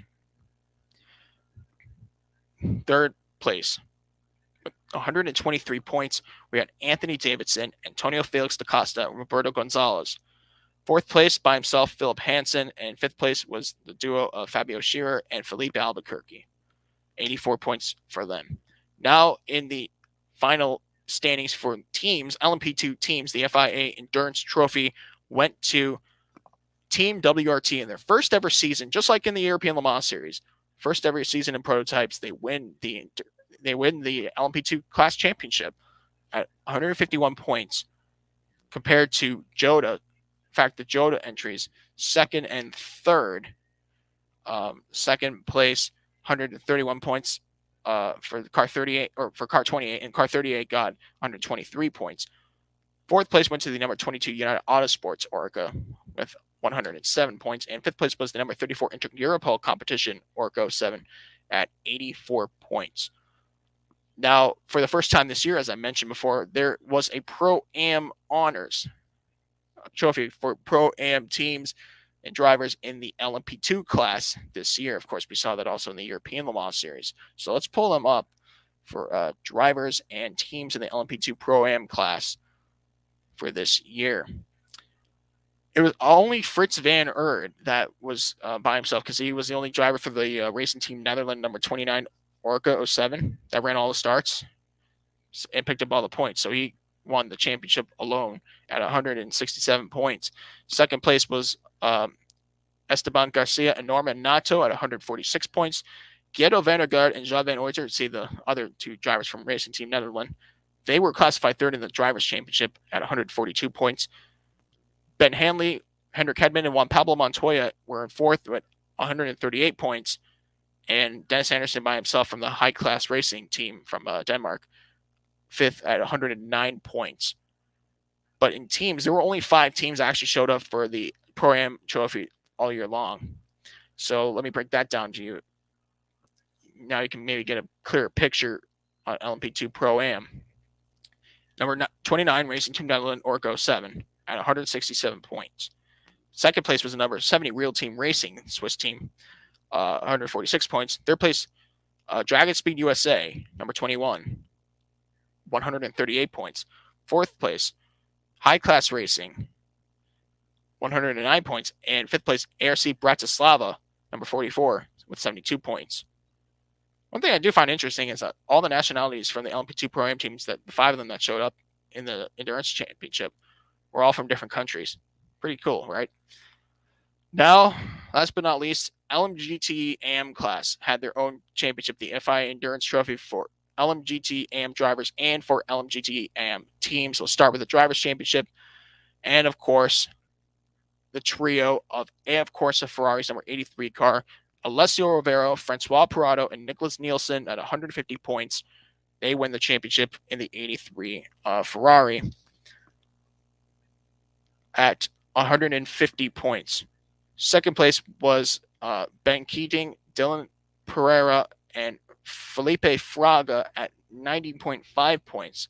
Third place was Christian Reed, Jackson Evans, and Matt Campbell at 79 points. Fourth place was Egidio Perfetti, Matteo Caroli, and Ricardo Pera at 78 points. And fifth place, classified fifth, was the trio of Antonio Fiocco, Giorgio Sernagiotto, and Roberto Lacorte at 75 points. Now, in terms of the LMGT AM Teams Endurance Trophy final standings, was the number 83 AF Corsa Ferrari 488 GT Evo with 150 points. Second place was number 33 TF Sport Aston Martin Vantage AMR LMGTE in third with 90.5 points. Third place was number 77 Dempsey Proton Racing Porsche 911 RSR 19 at 79 points. Fourth place was number 56 Team Project 1 Porsche 911 RSR 19 at 78 points. And fifth place was number 47 Citilla Racing Ferrari 488 GT Evo at 75 points. So that's what everything looked like after 6 races in this year's edition, the 2021 edition of the FIA World Endurance Championship. Obviously, in the world of sports car racing, it continues on. We have the final race of the IMSA WeatherTech Sports Car Championship in the States this weekend at the Road Atlanta circuit for a 10-hour showdown. It completes the 12-race championship for the IMSA WeatherTech Sports Cars and the 4-race IMSA Michelin Endurance Cup Championship as well. So we'll get into that as well, that Petit Le Mans race that they call. We'll bring that up later. 2 weeks, of course, the 24 hours of Sebring will be on the map.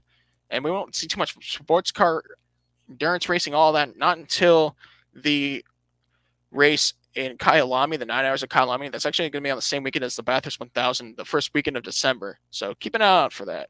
But nonetheless, let's continue on. We're going to have one more discussion before we lead into this weekend's events, that being the MotoGP penultimate round of the 2021 World Championship. Let's bring that up. Well, we got it. There it is.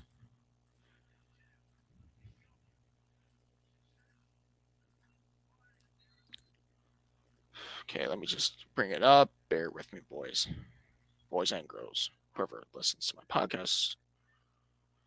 We got it. See, Wikipedia is nice because whoever does the points for MotoGP on Wikipedia, they do a really good job at it. I don't even have to question whether or not it gets updated. They update it fast. Really fast. Okay. All right. So, yeah, the penultimate round of the World Championship, the Motorcycling World Championship course, was held at Algarve Pro Circuit, or whatever Algarve Circuit in Portimao Circuit, International Circuit, they call it, Algarve International Circuit. Excuse me for that.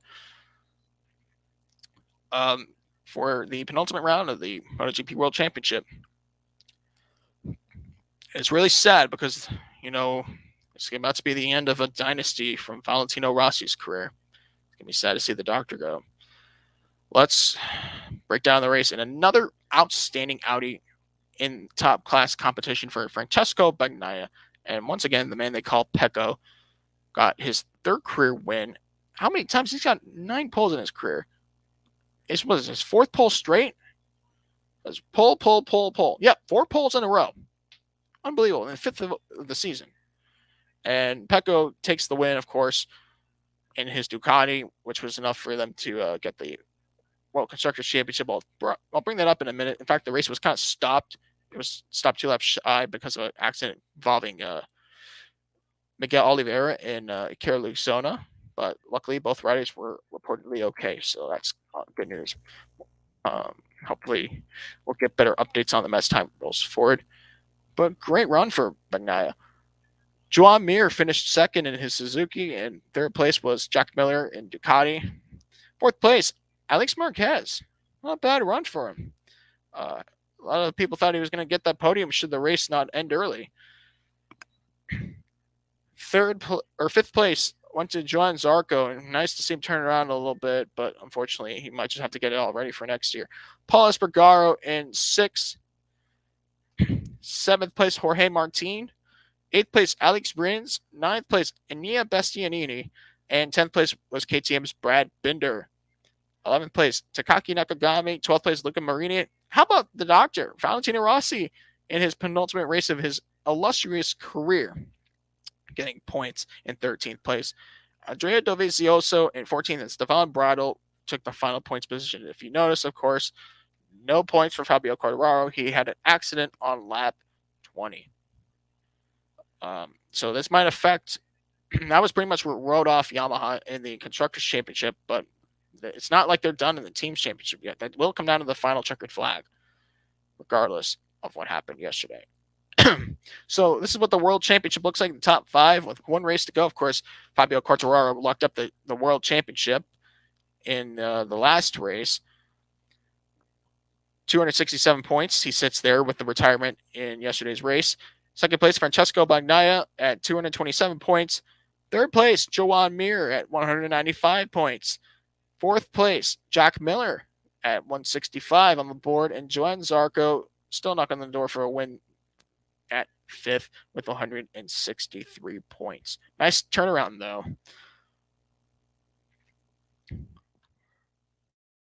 Let's talk about the Constructors standings. The World Constructors Championship, Ducati getting their 3rd Constructors Championship. Congratulations to Ducati. Shine big towards the end of this year. They have 332 points compared to Yamaha's 298 points, which is enough for Ducati to clinch the Constructors Championship 1 race early. Suzuki in 3rd, winless, but 3rd in the Constructors Championship at 227 points. A win would be nice if they could pull one out next week in Valencia. Honda in 4th, 211 points. A lot of thanking should be owed to Marc Marquez on Honda's end.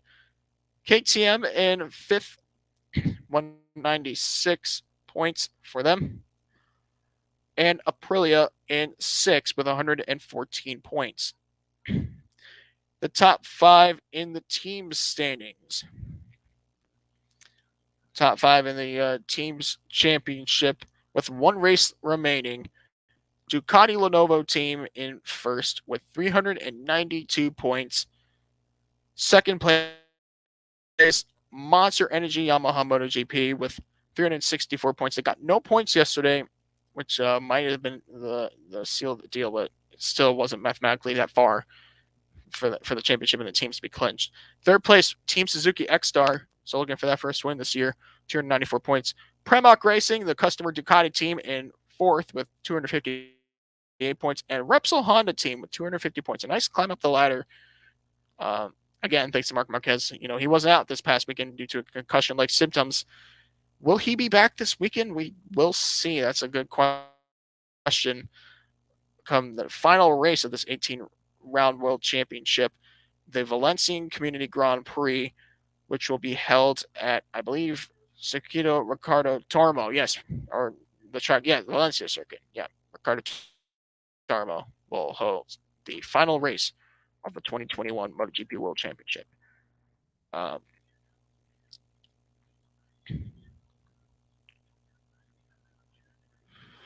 Speaking of MotoGP, Moto3, the Moto3 class champion went to Pedro Acosta. It was pretty wild how he won it, but he's 17 years old from Mazaron, Spain. Spanish. Spain brings a lot of great riders in Grand Prix motorcycle racing, it seems. He's actually the youngest rider ever to win a world championship. The second younger, just one day older than Capriosi, Loris Capriosi, who was actually rookie when he won it. When he won it, I think it was, 91? 90? No, 1990. Yeah, that was. Okay, so just wanted to clarify that. That was what happened to Moto3, by the way. All right, time to bring up the action for this weekend's events. So let's do that now.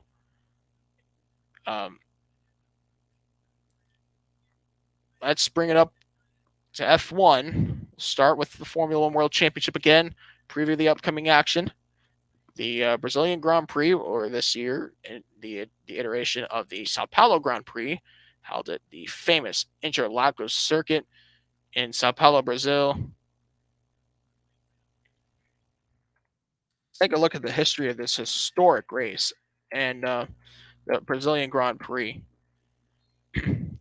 Last time around, it wasn't held in 2020, so in 2019, that race was won by Max Verstappen. So if you're Max fans, you should have a reason to be excited for this race too. Verstappen won the last race. Fun fact, the first race was won by Emerson Fittipaldi in 1973. It was part of the World Championship in 1973. Fun fact, in the history of the Brazilian Grand Prix, only 2 venues have ever held the circuit. Obviously, Interlagos, the famous Interlagos circuit, the Autódromo José Carlos Paque, and the track in Jacarepaguá, named after Nelson Piquet, the Autódromo Internacional Nelson Piquet. But yeah, the Jacarepaguá circuit, by the way, I have a lot of love for that track. If you know me from Enter 2003 online, yeah, you know why. Just if you race with me Friday, you probably know why. But this is not the Joe Show. This is the Below the Yellow Line podcast. Just look at the amount of drivers that have succeeded in this event. It's just phenomenal. So again, first race was won by Emerson Fittipaldi as part of the World Championship. Because the 1972 race won by Carlos Reutemann was not part of the championship. It was actually a test race. Who has most wins? The that goes to Alain Prost. Of course, Prost having some of his best moments in F1 were at the famous Grand Prix of Brazil. 4 wins from Michael Schumacher. Schumacher had a pretty good time for his own at this track. 3 wins for Carlos Reutemann and Sebastian Vettel. And these drivers have 2 wins. Emerson Fittipaldi, Nelson Piquet, Nigel Mansell, Ayrton Senna, Mika Hakkinen, Juan Pablo Montoya, Felipe Massa, Mark Webber, Nico Rosberg, and Lewis Hamilton. As far as the constructor wins are concerned, McLaren owns this place with 12 wins, just 1 over Ferrari. 11 wins from Ferrari. In fact, McLaren's longest drought between wins started in the 2012 Brazilian Grand Prix when Jenson Button won. Of course, that was capped with Daniel Ricciardo's win this year's Italian Grand Prix.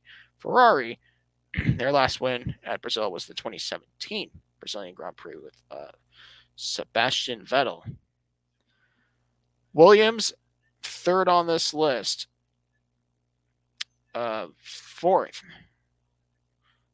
Next on the list, Red Bull, 5 wins. Mercedes, 4 wins.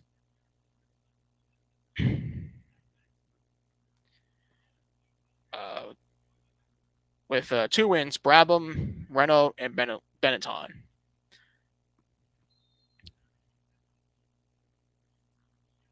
So, yeah, that's pretty much what it is with the history of this Grand Prix. And I'm going to be honest, I'm going to make 2 predictions.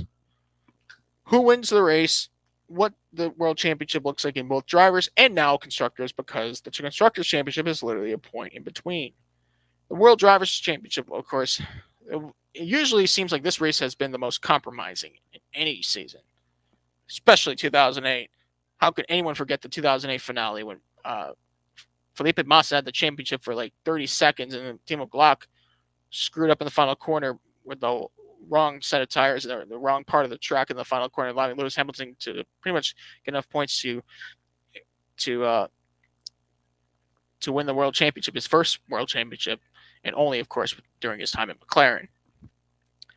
2012, as a Vettel fan, I remember everything of that race.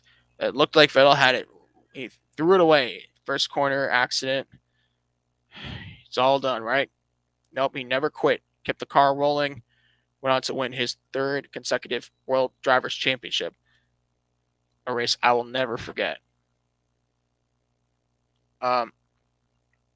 So I'm going to make my prediction. The winner of the Brazilian Grand Prix, Sao Paulo Grand Prix, actually. Winning Sao Paulo on Sunday. This is going to be a bold one. Very bold one, actually. And I'm going to make fun of myself when the Grand Prix happens on Sunday. Charles Leclerc will win the Brazilian Grand Prix, or the Sao Paulo Grand Prix. He will win. This is a place that I think he'll do good at. I don't know. I'm just telling you from what I think on the top of my mind. Leclerc will end Ferrari's 2+ year drought of winning a Grand Prix race.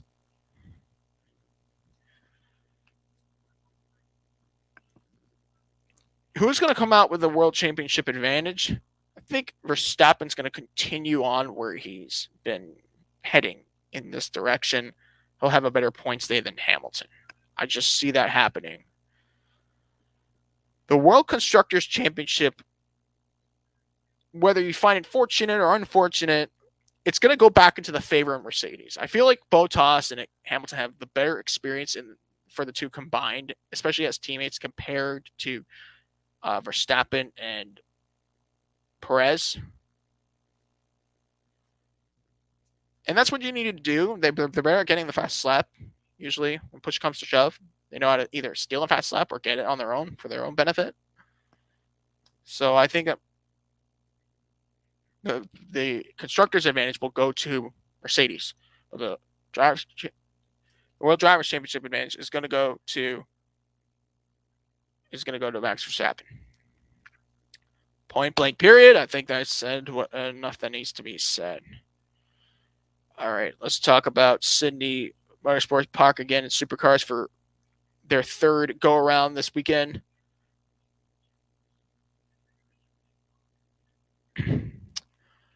For this go-around, there's 3 races this weekend, this upcoming weekend, and then the next weekend there'll be 2 races at Sydney for week 4, the final week of Sydney Super Night. Race 1, race 2, race 3, I'm going to make my predictions because Joe makes predictions. Race 1, Anton De Pasquale. Race 2, Shane Van Gisbergen. Race 3, Shane Van Gisbergen. I think if we have a dry racetrack again, it should be played out on the track and not by mistakes.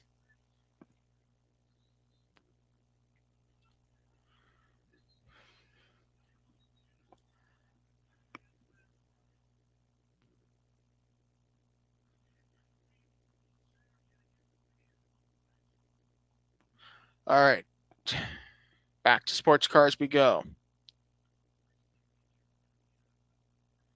Let's talk about the 10 hours of Road Atlanta, also known as Petit Le Mans.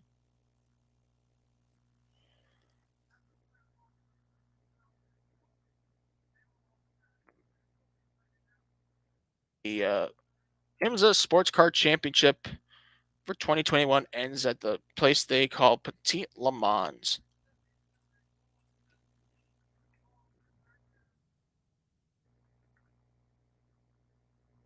Oh, nice. Wikipedia has an article of it. Oh, but they don't have the entry list.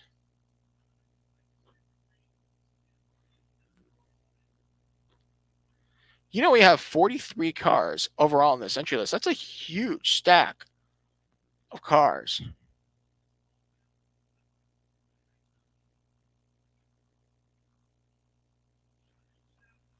As far as the season goes, this is the 4th and final race in the Endurance Cup, in the 12th and final race of the outright championship. Let's take a look at the history of this race, the Petit Le Mans, known as Little Le Mans in French. Race that was put together by the good old late Don Panos, a racing innovator in America.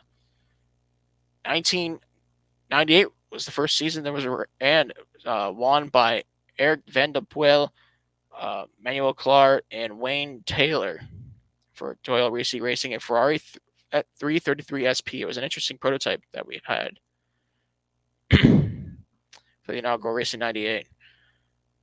Last year, it was won by Wayne Taylor Racing's Konica Minolta Cadillac with the Cadillac DPI VR, driven by Ryan Briscoe, Scott Dixon, and Ranger Van der Zandt, defending winners. Now let's look at the overall winner records. Who has the most wins at this very event, Petit Le Mans? Well, that goes for drivers. Ronaldo Capello, 5 wins, 2000, 2002, 2006, 2008. He was a longtime factory driver for Audi in the Audi R8 dynasty, that is. Alec McNish, 4 wins. Emanuele Piero, Frank Montagny, and Stefan Sarrazin, 3-time winners. And then with 2 wins, JJ Leto, Frank Biella, Neil Johnny, Nikolai Prost, and Jordan Taylor.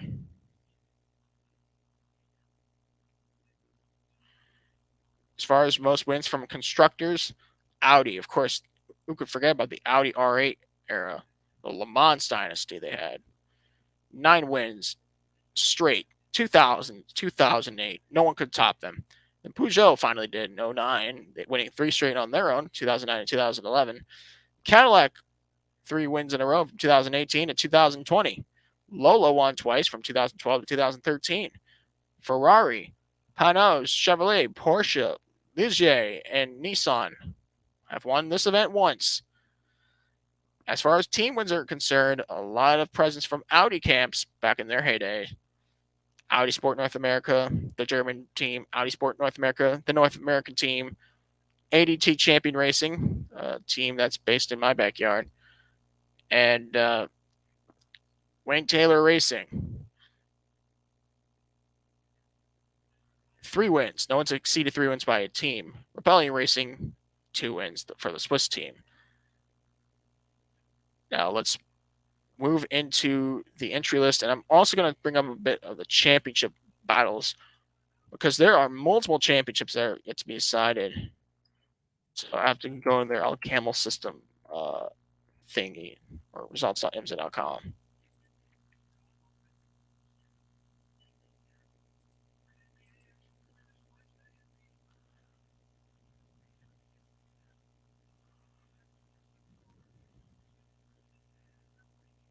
I'm going to results.imsa.com for some reason, and I see Virginia VIR was the last race.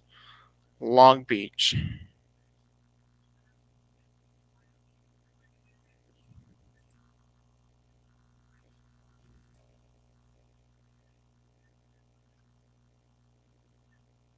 Oh, it was actually VIR. Yep, it was the Virginia International Raceway. That's where it was. All right, I'm going to break this down. Oh, I needed to go after that to.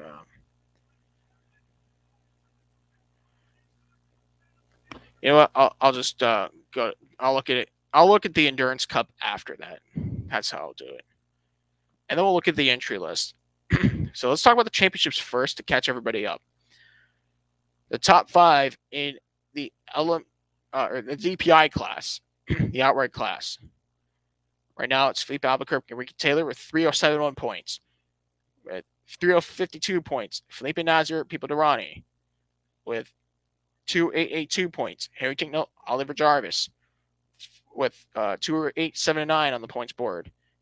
Kevin Magnuson, Ranger Van der Zan with 2,668 points. Dan Cameron and Olivier Pla. That's what the points look like going into this final race for the drivers, DPI drivers. The WeatherTech Sports Car Championship points for DPI teams. Number 10, Konica Minolta Acura ARX05, 3,071 points.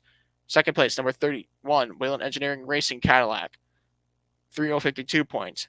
Third place, number 55, Mazda Multimatic Motorsports, 2,882 points. Fourth place, number 01, Chip Ganassi Racing Cadillac, 2,879 points. In fifth place, number 60, Meyershank Racing with Kirabakajani and Acura, 2,668 points. Now let's move into DPI manufacturers. Cadillac with 3,311 points lead the way.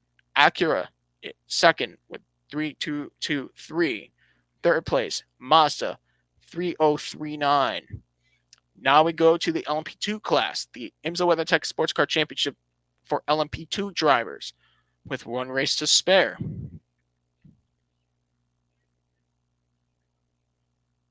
With one race to spare.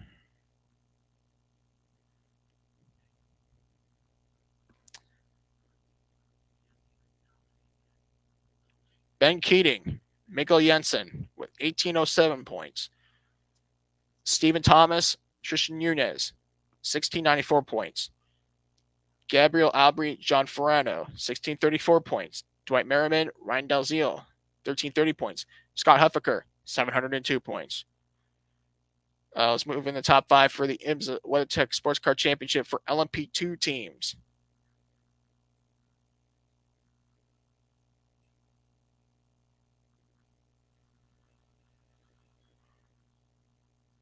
Number 52, Pierre Matheson Motorsports, Orca 07. 1,807 points. Number 11, What Autosport, 1,694 points. Number 8, Tower Motorsport by Starworks, 1,634 points. Number 18, Aero Motorsport, 1,330 points. Number 22, United Autosports, 614 points. Now let's move on to the IMSA WeatherTech Sports Car Championship for LMP3 drivers with one race to spare in the outright championship. Gar Robinson by himself, 1,800 points flat out. Second place, Colin Brown and John Bennett, 1,750 points. And 1,594 points for Dylan Murray and Jim Cox.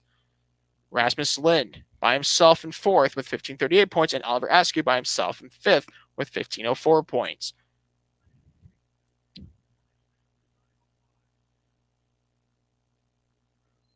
Let's move down to the LMG or the IMSA Sports Car Championship points for LMP3 teams with one race to spare. Riley Motorsports number 74, Ligier, sit in first with 1,800 points flat. Then Core Autosport number 54 with 1,750 points. Third place, number 91, Riley Motorsports, 1,594 points. Number 38, fourth place, Performance Tech Motorsports, 1,538 points. Fifth place, number 36, Andretti Autosport, 1,192 points. Now we move into the GT side here. With one race to spare in the outright championship for the IMSA WeatherTech Sports Car Series, we have for the GT LM class in their final LMGT outing in North America this weekend. Leading the way is Antonio Garcia, Jordan Taylor, 3,269 points. Second place, Nick Taney and Tommy Milner with 3,142 points. Cooper McNeil sits by himself in third with 2,974 points. Matt Campbell sits by himself in fourth with 1,702 points. In fifth place, Matthew Jaminet in fifth with 1,324 points.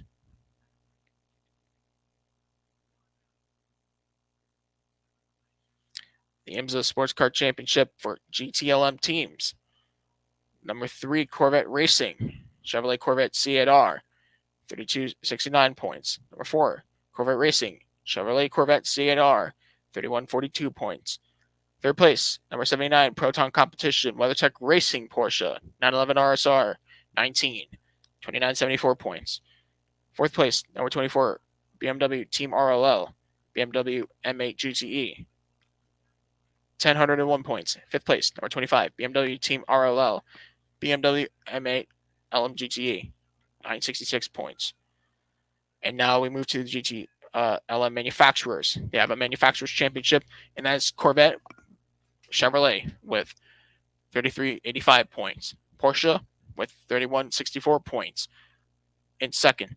Third place, BMW with 1,052 points. And in fourth place, Ferrari with 330 points. They only ran the 24 hours of Daytona, as far as I'm aware. And now we talk about the GTD championship with one race to spare.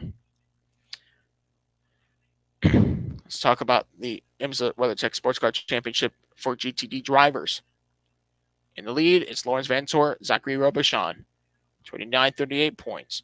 Brian Sellers, Madison Snow, 2,888 points. Third place, Roman DeAngelis, Ross Gunn, the Sprint Cup champions, 2,761 points. Fourth place by himself, Patrick Long at 2,659 points. And fifth place, Bill Oberlin and Robbie Foley with 2,638 points. Now, as far as GTD class in the teams championship, leading the way, number 9, Pfaff Motorsports Porsche 911 GT3R, 2,938 points. Second place, number 1, Paul Miller Racing Lamborghini Huracan GT3 Evo, number 1 car, 2,888 points. Third place, number 23, Heart of Racing Team, Aston Martin Vantage AMR GT3, 2,761 points. Fourth place, number 16, Wright Motorsports Porsche 911 GT3R, 2,659 points. In fifth place, number 96, Turner Motorsport BMW M6 GT3, 2,638 points. And they do have a manufacturers championship that include 9 manufacturers total. So let me bring that up as well.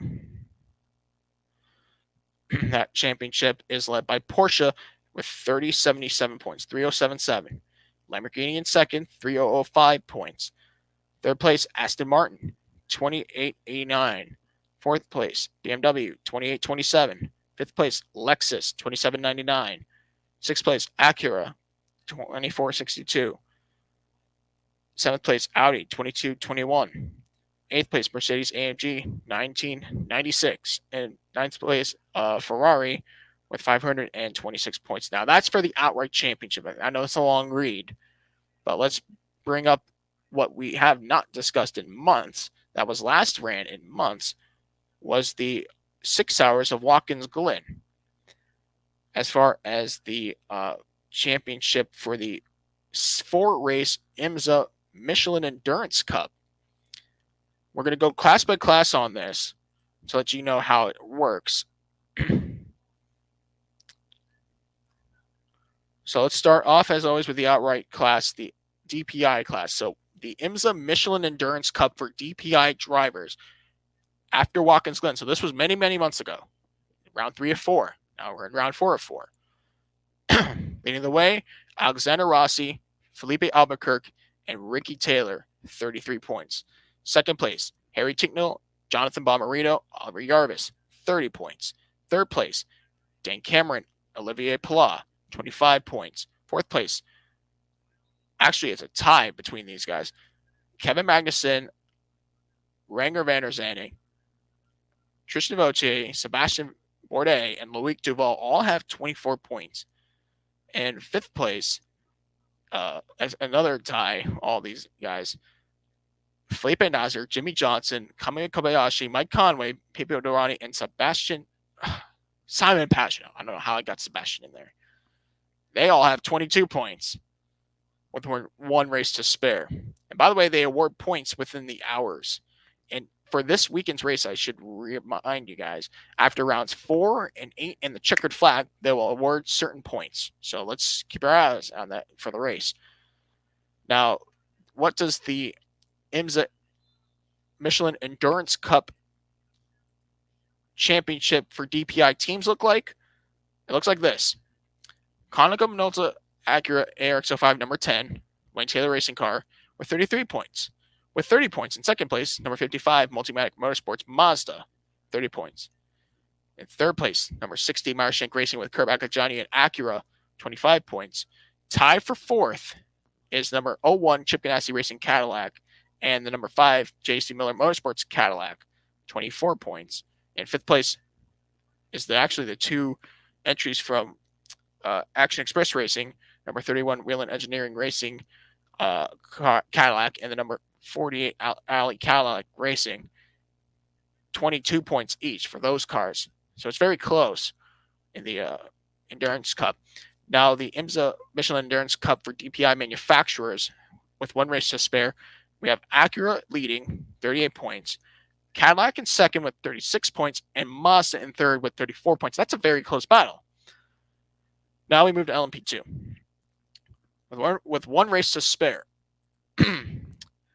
the Imsa Michelin Endurance Cup for LMP2 drivers looks like this. 31 points. Okay, leading the way is Ben Keating, Mikkel Jensen, Scott Huffaker, 31 points. Gabriel Aubry, John Ferrano, 30 points. Just a point difference there. Third place, Dwight Merriman, Kyle Tilley, Ryan Dalziel, 28 points. Fourth place, Stephen Thomas, Thomas Merrill, Tristan Nunez, 27 points. And by himself, with 26 points, Tim Bure.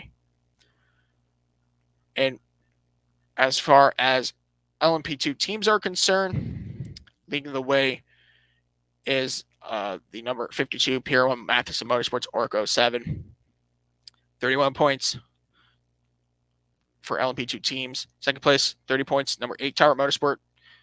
Third place, number 18, Aero Motorsport. Fourth place, number 11, One Autosport. And fifth place, number 82, Dragon Speed USA, 13 points. Now we go to LMP3, the inaugural Endurance Cup for LMP3 drivers, with one more race to go. Looks like this. Gar Robinson, 41 points. Scott Andrews, 41 points. They're combined. Oliver Askew by himself with 33 points. Spencer Piggott in third with 31 points. Tie for fourth, Dylan Murray. Or actually, they're all in the same entry. Dylan Murray, Joram Blinkemolen, and Jim Cox, 25 points. And in fifth place, George Kurtz, Colin Brown, Jonathan Bennett, 24 points. Now, to remind you guys on what the LMP3 teams championship looks like for the Endurance Cup, it's actually Riley Motorsports first and second, but a big gap between first and second compared to second and third. Number 74, Riley Motorsports, Ligier, GS3 P320, 41 points. Second place, number 91, Riley Motorsports, 25 points.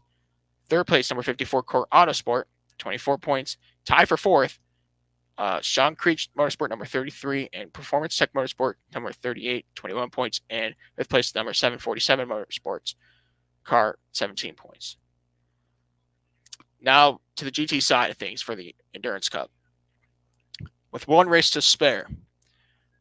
It's Antonio Garcia and Jordan Taylor leading the GTLM Class Way. 34 points, 2 points over their sister car. Nick Tandy, Tommy Milner, 32 points for them. Bruno Spengler, Connor DeFilippi, and Philip Eng, BMW trio. Third with 29 points. Fourth place, Augusto Farfus, Jesse Krohn, John Edwards, 26 points. Another BMW entry. And then Alexander Sims, Nicky Katzberg in fifth with 25 points. That depends if they're going to show up for the next race or not. Now, in terms of the team's championship for LMGTE in the IMSA Michelin Endurance Cup is concerned, that will go down between the Corvette cars and likely the BMWs. Number 3, Corvette Racing, Chevrolet Corvette C8R, lead the way, 34 points. Number 4, Corvette Racing, Chevrolet Corvette C8R, 32 points, 2-point difference. Third place, number 25, BMW Team RLL, BMW MA GTE, 29 points. And the sister car, number 24, BMW, with 26 points. Fifth place, number 79, Proton Competitions, WeatherTech Racing Porsche, 911 RSR 19, 23 points. And, of course, sixth place, the Racing Competizione Ferrari 488 GTE Evo that only showed up for the 24 hours at Daytona. They still have a manufacturer's championship in endurance to settle. That's a 2-point difference between Chevrolet and BMW, 40 points to 38 points. Porsche in third with 26 points. Ferrari in fourth with 12 points. Ferrari obviously out of it because I don't think they're showing up for this race. Now we move to the GT3 category, the Michelin Endurance Cup Championship for GT Daytona drivers. Looks like this.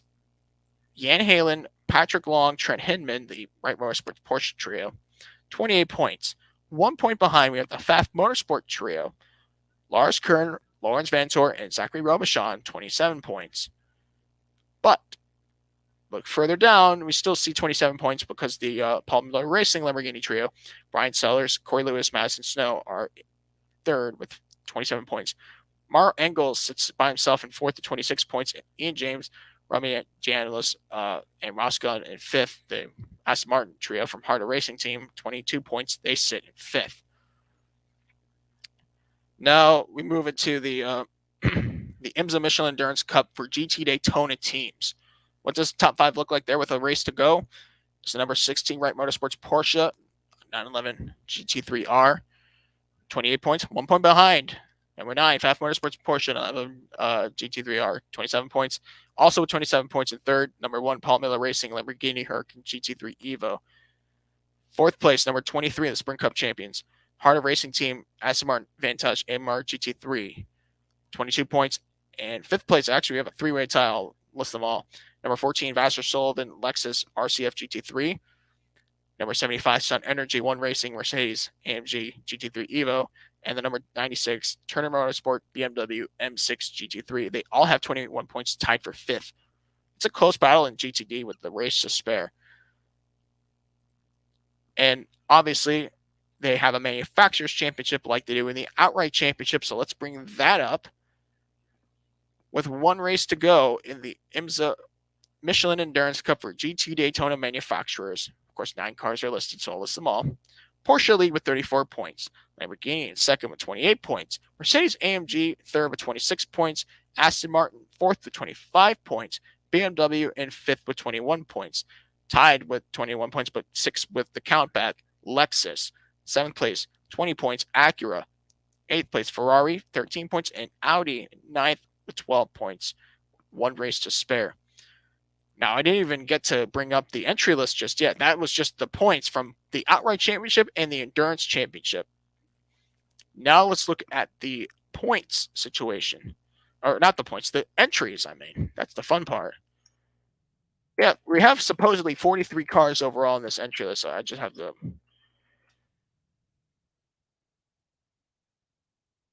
I'm going to pull up the entry list and make my predictions on who will win the 2021 Petite Le Mans 10 Hours of Road Atlanta. Okay, I guess this was posted on the 3rd of November.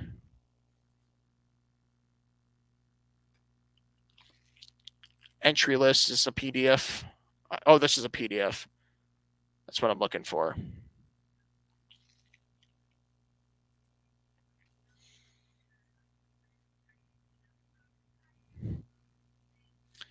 All right, there's the PDF I was looking for. Okay.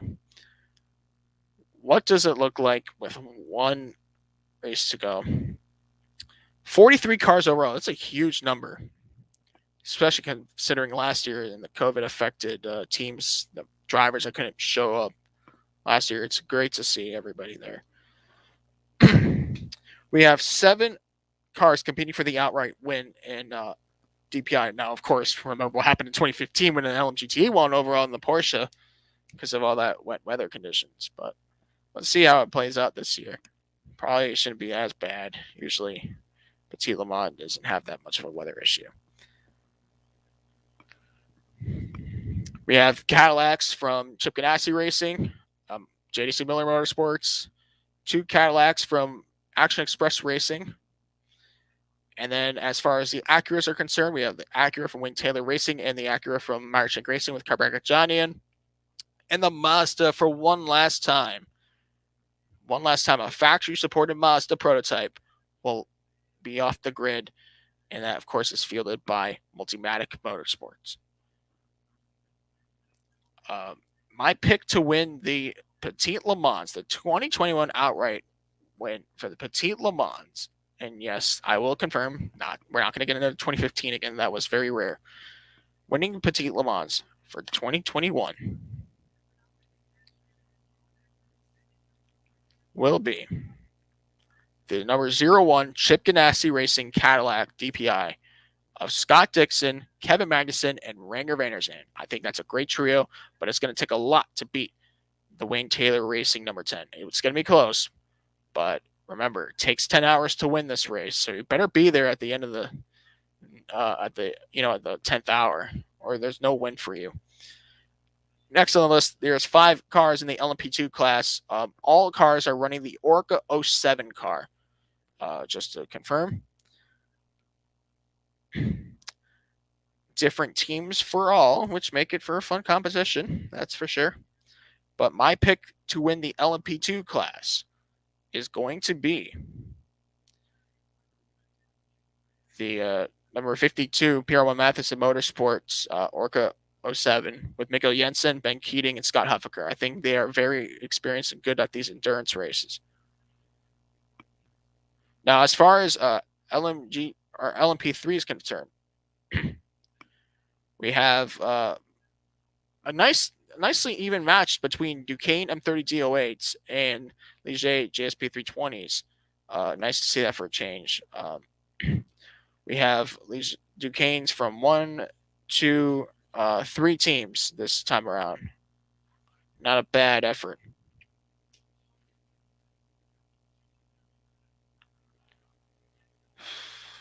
Who I have winning this race.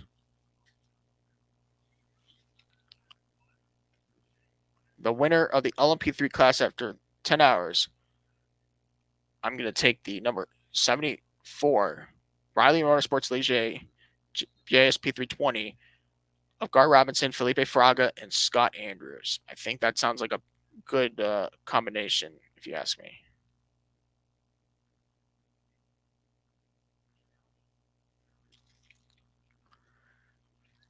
All right, one last time. We get to see LMGT cars race in Imsa. Of course, that would be phased out with the new GT3 oriented class called GTD Pro for next year. And of course, that means the GTD class will be pretty much turning into an AM class for the next year. Winner of the GTLM class for the 2021 Petit Le Mans, I'm going to go with the number 3 Corvette Racing Chevrolet Corvette C8R, Antonio Garcia, Nicky Katzberg, and Jordan Taylor. It will be fun to watch, that's for sure. There'll be 6 LMGTs total, by the way. We'll have 2 Corvettes, 2 BMWs, and 2 Porsches prepared from Proton Racing, the RLL BMWs, and the Pratt & Miller Corvettes, as per usual. As for the biggest class of them all, of course, it's the of course, it's the GT3 category, the GT Daytona class. 15 in total. Very competitive to watch these guys, especially towards the ends of these races. Always looks like a fun battle to watch. Winning the LMGTs, winning the GTD class.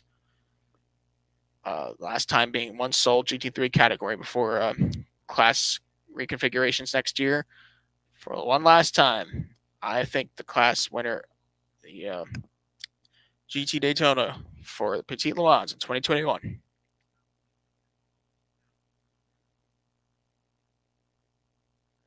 will be the number 14 Vassar Sullivan Lexus RCF GT3 with drivers Kyle Kirkwood, Aaron Telitz, and Jack Hawksworth. How the hell does Kyle Kirkwood still have a silver license? He's supposed to be one of the best. Maybe that's an old entry list, but definitely you gotta change that driver's license. He's really good, or at least the racing license that is. So that is it for my predictions at this weekend's events. Should be a great event to watch, just like the 8 Hours of Bahrain this past weekend.